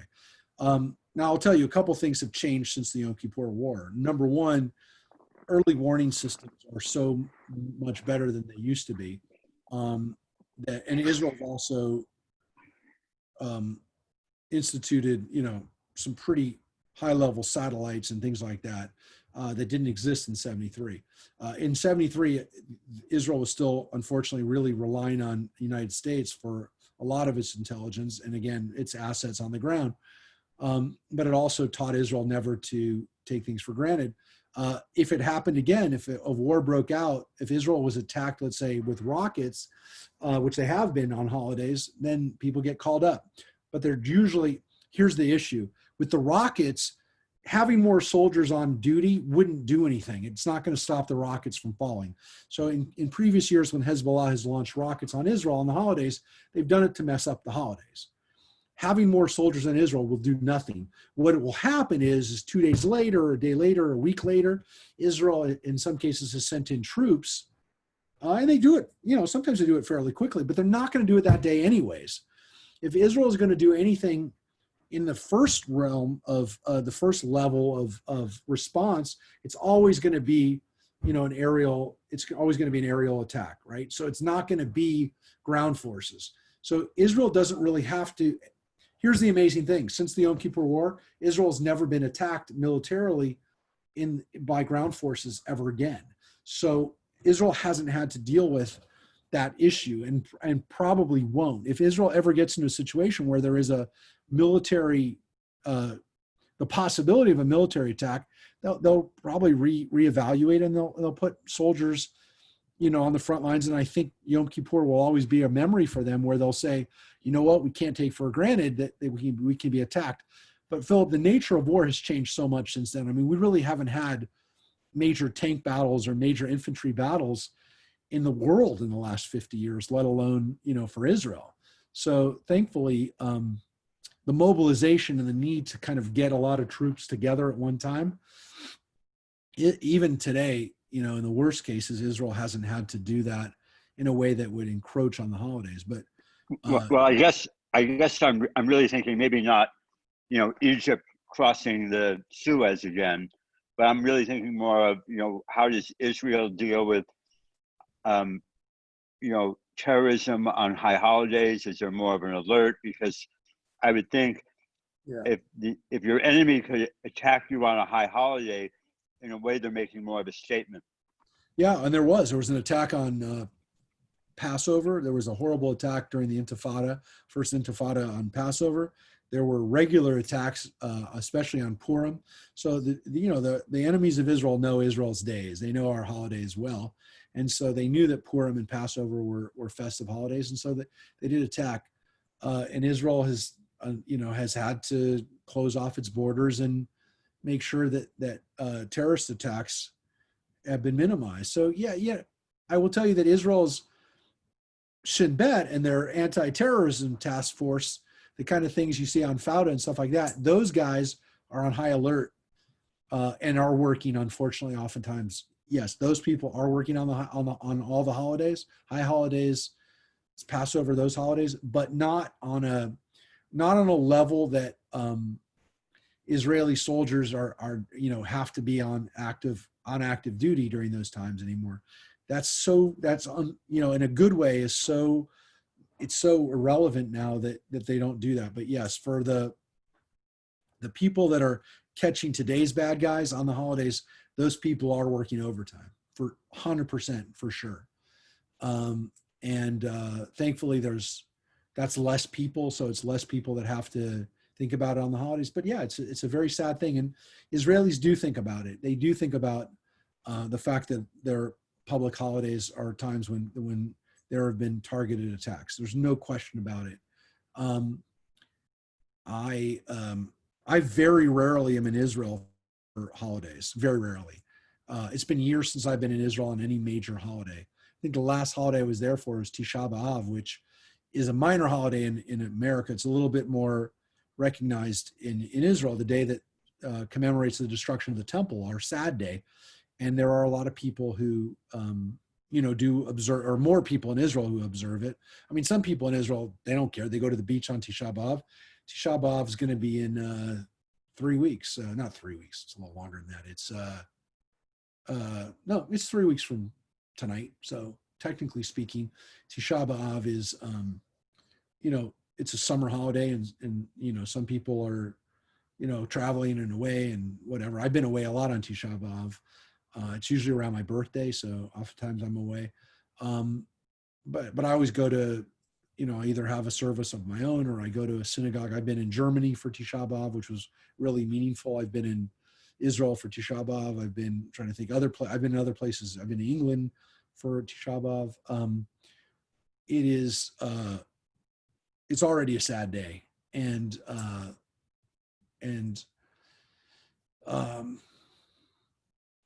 I would say this: in Israel, the holidays for people, for my family or friends who live in Israel, it is part of their consciousness that they have to be extra careful, that there's a target because they're gathering in big groups. But there is this kind of recognition that that the holidays are national holidays, and so people are they're all taking these days off, and they're observing them in some way, even if they're just not working those days. I mean, the banks are closed on the first and last days of Pesach. I mean, even though, again, a lot of people there aren't that observant, every bank is closed on the first days of Sukkot. So there is this kind of weird, almost religiosity by just living there. And I will tell you, the irony, though, Philip, is that the country is filled with visitors on those holidays. One of the reasons I don't go for the holidays is because they're too expensive. There are so many foreign tourists, from Jewish tourists, that come to Israel for the holidays, like Pesach, like Sukkot, that you can't get flights. You can't get hotel rooms during those times. They're very expensive and they're very hard to come by. So there are people coming there, and they're not just Israelis celebrating the holidays in Israel. There are many people that want to celebrate Pesach in Israel one year, or they want to celebrate Hanukkah in Israel, and they want to be there for the holidays. Hanukkah is not a day that things have to be closed, by the way, except for Shabbat. There's no day of Hanukkah that things are closed, but people love being there for the holidays. I'd love to be there for the holidays. I usually can't afford it, or again, I'm doing our stuff at the temple.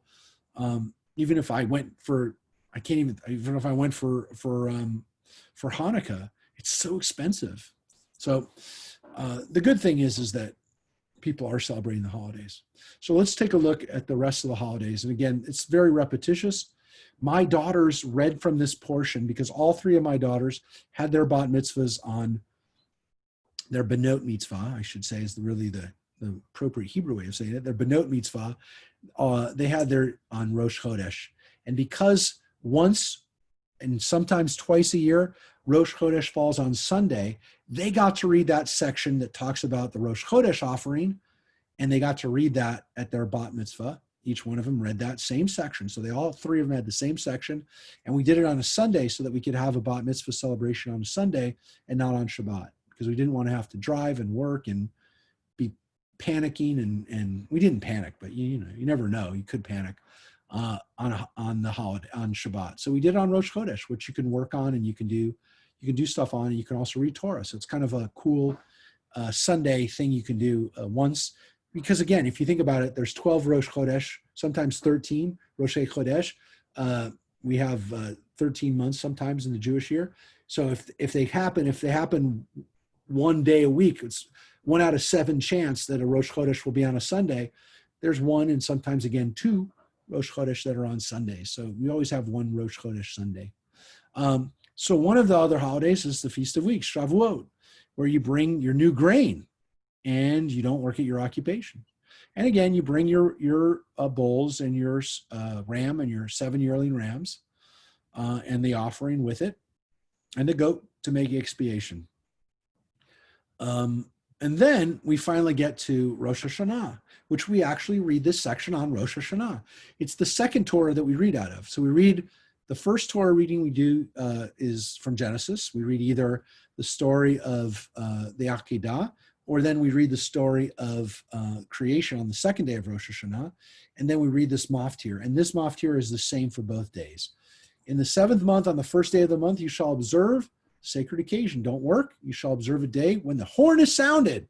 That's the special thing, the sound of the truah, the sound of shofar.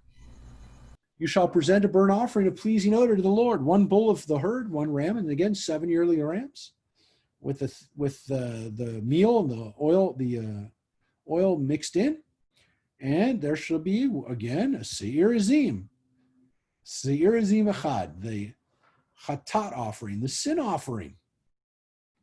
And then it says, in addition to the burnt offering of the new moon, with its meal offering and regular burnt offerings, because the Rosh Hashanah, the beginning of the year here, is really not Rosh Hashanah. It's simply the first of the month of the seventh month. It's like a half-year celebration, but it's also, of course, a Rosh Chodesh. It's a new moon. It's the new moon of Tishrei. So that's why we have it, not because, again, doesn't say that it's Rosh Hashanah, doesn't say it's the beginning of the year. It's the 7th month. It's almost, again, it's like you're having a half birthday. And then it says again, that's your new moon offering. And then the 10th day of the 7th month, this is Yom Kippur. You shall observe a sacred occasion when you shall practice self-denial. So here, again, at the beginning of each time, it kind of tells us what you do, and then it tells us what sacrifices. And again, a bull, a ram, 7 yearling rams, without blemish. Again, every time, reminds us, temimim, they're supposed to be pure. The meal offering with them. And there shall be a goat, a sin offering. In addition, again, and then it gets into Sukkot. So we had Rosh Hashanah, we had Yom Kippur. You read the offerings. You saw them. Let's look at Sukkot. And of course, we read this during the holiday of Sukkot. Each day of Sukkot, there's an offering. On the 15th day of the 7th month, which will be the full moon, you shall observe a sacred occasion. You shall not work. 7 days you shall observe a festival. So here it really doesn't talk that much about the Sukkot at the beginning or the Lulav and Etrog, but it does talk about the sacrifices, which is really, really amazing when we read this. Ready? 14. But it also doesn't even talk about the harvest. Correct.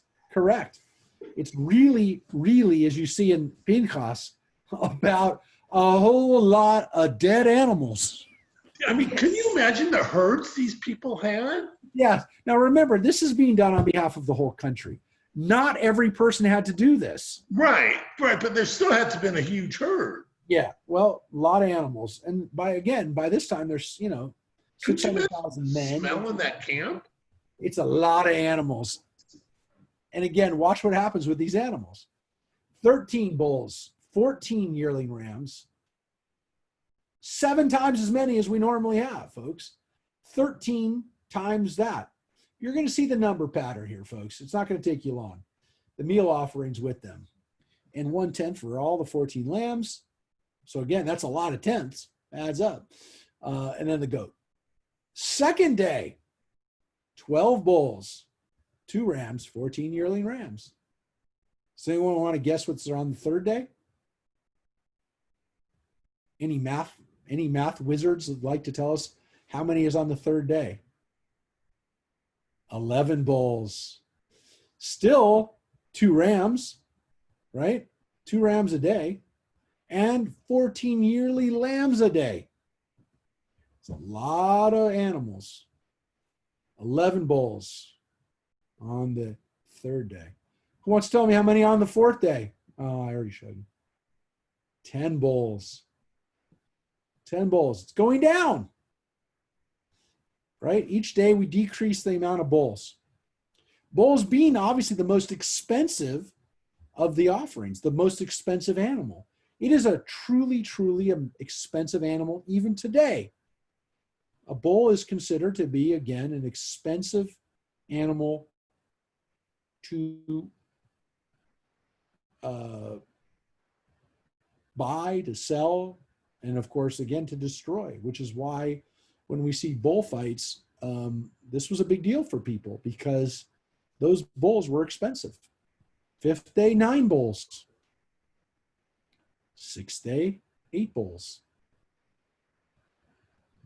7th day, 7 bulls. So the 8th day is a Shmini Atzeret, and that is this 8th day of Shavuot. But it's not of Sukkot. But by the way, you can see that these offerings stop. Again, the 7th day is the end of the holiday. It comes to an end. The Shmini Atzeret is a separate offering, separate thing going on there. But if you add up the bulls, does anybody know how many bulls we just added up? Anybody?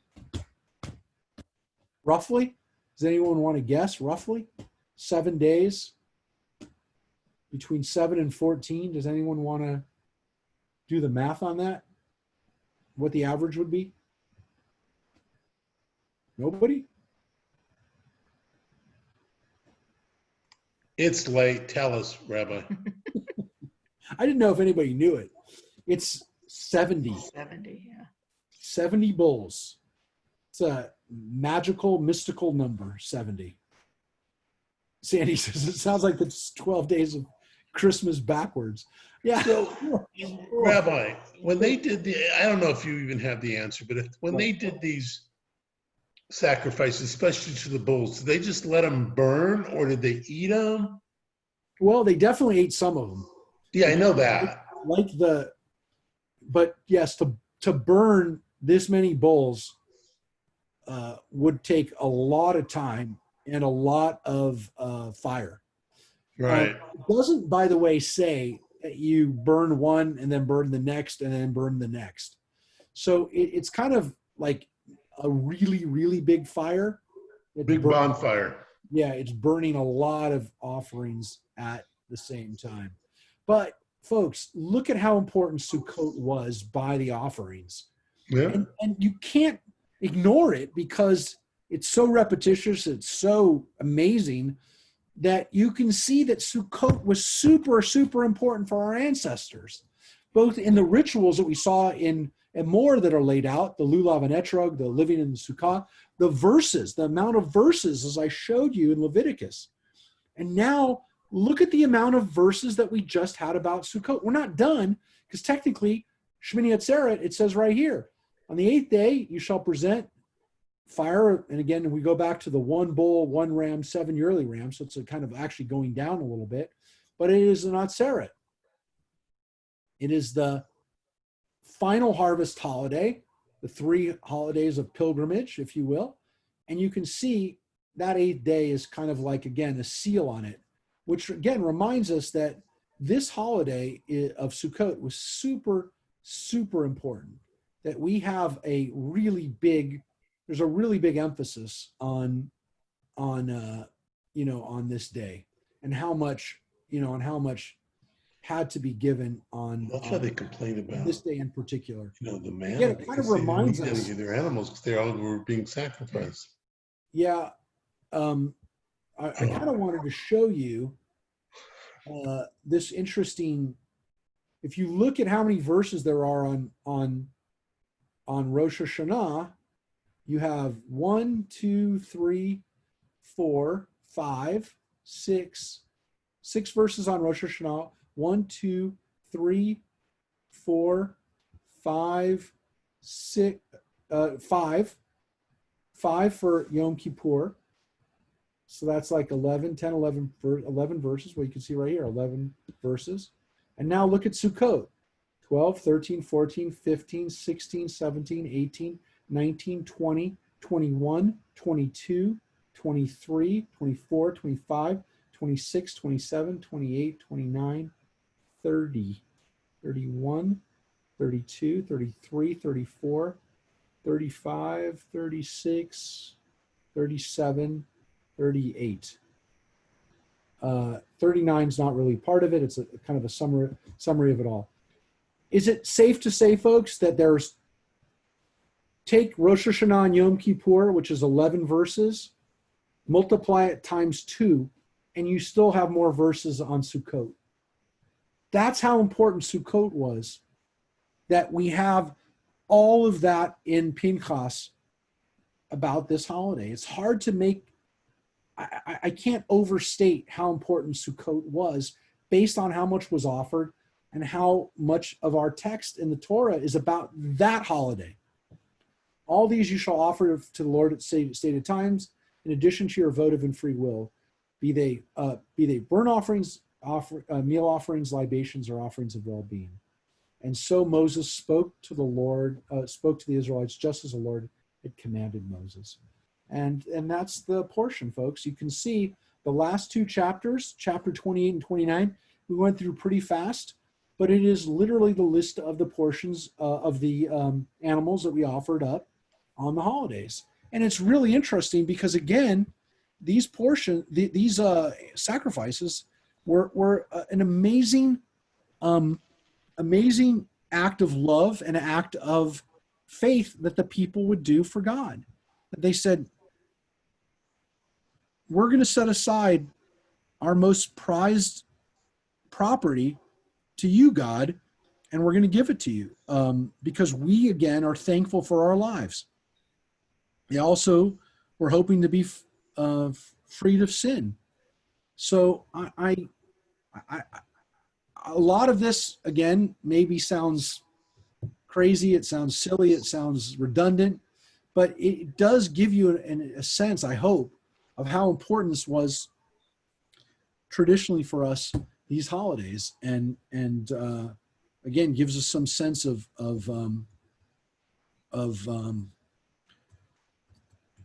what our ancestors valued, and again, kind of what we value, or maybe what we should value, which again, what would be the modern equivalent of making these kind of sacrifices. Again, I just want you to, kind of reflect on that, and we wish everybody, again, to stay healthy, to again, as we watch some people now getting sick who, more, whether it's going to go up or down, I guess we hope it goes down. I don't know how it does, but we really hope. Can I just say, wear a mask, please? One of my clients, 50-something-year-old woman, went out of town over the holiday, went to a bar, partied, did not wear a mask. She contracted COVID. She came home. Now her son who lives with her, he has COVID. I'm so sorry. Well, Yeah. She'll again, survive, but I'm just saying, she admitted to me that she did not wear a mask.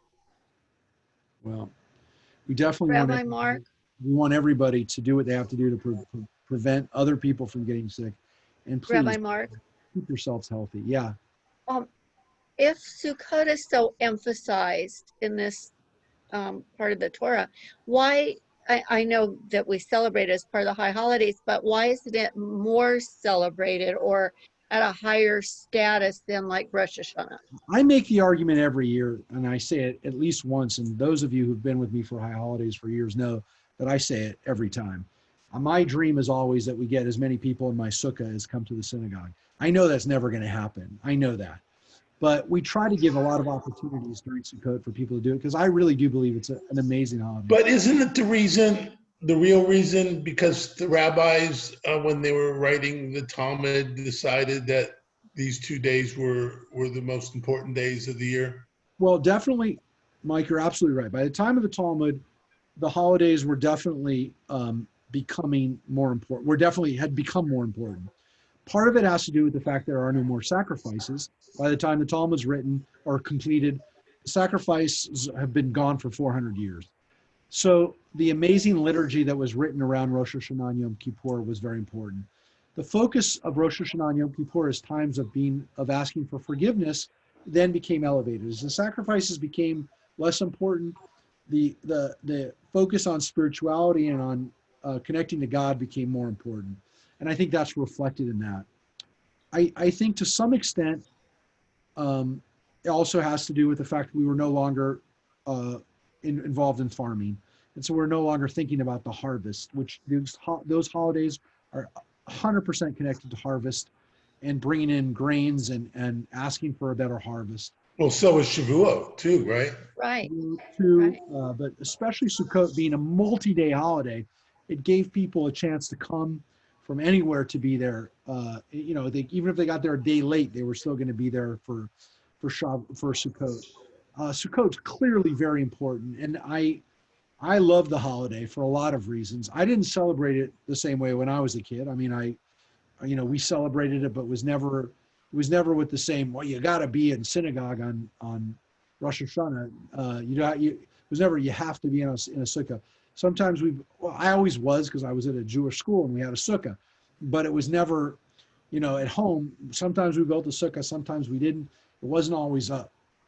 But I will tell you, ours is obviously always up, and it's a big part of our home is making sure we have a sukkah. But I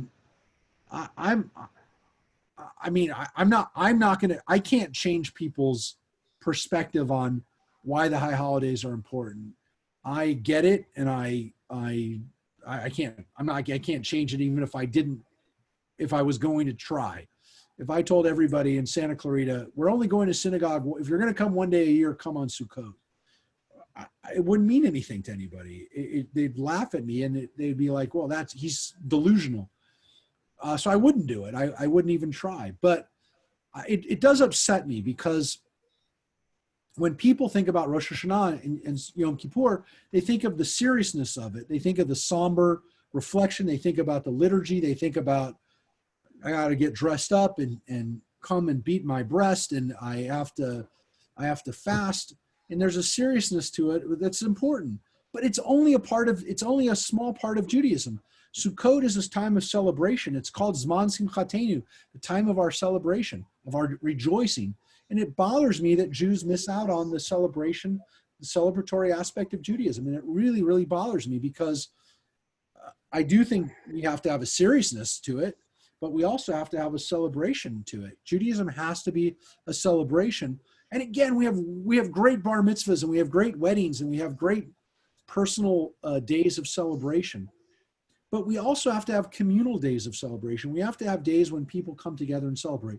Just like, again, it was so sad that we couldn't come together for 4th of July. I mean, we have national days of celebration where everybody comes together and celebrates as a community. And it's good that people normally get to come out and watch fireworks, even if they're silly. It's nice that people come together to celebrate. We have to have celebrations in Judaism where people come together and celebrate. So that's, we do that on Shabbat. We do that on other, whether we get to do it on Yom Ha'atzmaut, on Israel Independence Day, but there has to be days of joy in Judaism where the community comes out and is happy to be Jewish, is happy to be together. And that really bothers me that people don't get that at Yom Kippur. And that's why we try to make Rosh Hashanah a little bit more festive maybe in our community, because I want people to, and Rosh Hashanah can be a festive day. It's the birthday of the world. It's also serious because it's the day of judgment too, but there's a festive element to it. And that's why I try to make Rosh Hashanah a little bit more festive, because we need to have days. And that is the day that Jews come together. They come together on Rosh Hashanah, and we should be happy together as Jews too. So with that. Well, can I say one other thing? Can I do a little commercial? If anybody's growing their own veggies, if you go to Southern California Horticulture or SoCalHort.org, and tomorrow night, Yvonne Savio's doing a talk on veggies taste better when you grow your own. And she used to run the Master Gardener program. She's amazing. So I just thought if anybody, since we're talking about harvest, if anybody's interested in that program. I'm looking at Yvonne Savio right now with a crazy thing on her head. Yes. I think she has done amazing class. She's done a few up here for our garden club, but obviously we're all not meeting. You don't have to convince Harvey Kale of that, right? Harvey Kale? What? Yeah, he grows a lot, I think. Grows a lot of them. No, I got my own garden going. I have a small garden. Harvey takes it so seriously, folks, that he changed his last name to be after a vegetable so that everybody would know. That was my dad. That was my father's first name. Right, Yeah. I just made that up, by the way. You can use it. When is that? Tomorrow. So if you just go to SoCalHort.org. SoCal. HORT.org, and just go right down to next meeting, and you can click it on and register. I am so jealous of those who grow their own vegetables. As we've talked. I have grown and picked some artichokes this year, which is, yeah, that's the first time I've actually had a few that were really good. Listen, especially during this time, what a wonderful way that, you're home, you get to have more, you get to watch them more and take care of them more, tend to them more. What a great thing. We are the opposite. We suck the life out of everything that's planted in our house. Kill it. And I think the squirrels or rabbits or something are getting my tomatoes, because I'll see them and then they're gone. Yeah. That's part of it. That's part of it, Sandy. But there's also some mystical quality over our house. We've dug out areas and put in new soil, and we've put bricks around things. And what happens is that we're vampires, and we suck the raised beds. You have to do it up. We're vegetarian vampires, and the vegetables start dying the minute they come into our place. They're scared of us. They die. Sandy, I'm really sorry, but I did not really hear you after you said SoCal. SoCal. It's like for horticulture. HORT. Oh, HORT. SoCal. .org, and then just go down. It'll say, it's like a little bit down. I'll say next meeting, and you just click on where it says veggies taste better, and you can register. It's on Zoom tomorrow at 7:30. Well, thank you, Sandy, for you're welcome. About that. I would again. Maybe you should watch it, Rabbi Mark, and get some ideas. It's just going to make me sad. I'll start crying as I watch that, and I'll say, why? I even my fruit trees don't bring forth fruit. You should see my pomegranate tree is going crazy. One of them. I can't. How do you mess up a fruit tree? And still, fruit trees. It's easy. We get lemons. That's the only thing we get in our backyard. So. Again, I want to thank everybody for studying tonight. We're going to say the blessing. We thank you, God, for the mitzvah of studying Torah. And as I mentioned before, we studied Torah tonight in memory and in honor of my daughter's friend, Michael Lodel, who unfortunately his life ended yesterday. And I'm very proud of my daughter comforting her friend and taking care of her friend Natalia, Michael's sister. And again, when any life comes to an end, especially a 17-year-old life, it's devastating. And again, Oh no. Sorry. don't want to end on a sour, sad, and depressing note, but I want you to know we bring light to the world by studying Torah. And that's the positive thing, is that everybody, when they study Torah, increases the light in this world. So thank you, everybody, for doing that today and helping me feel a little bit better today, too. So, again, everybody stay safe and please do what you can to keep other people safe, too. Take care. Thank you. And thank you for letting Ginny and I connect last week, because now we have been able to connect through email.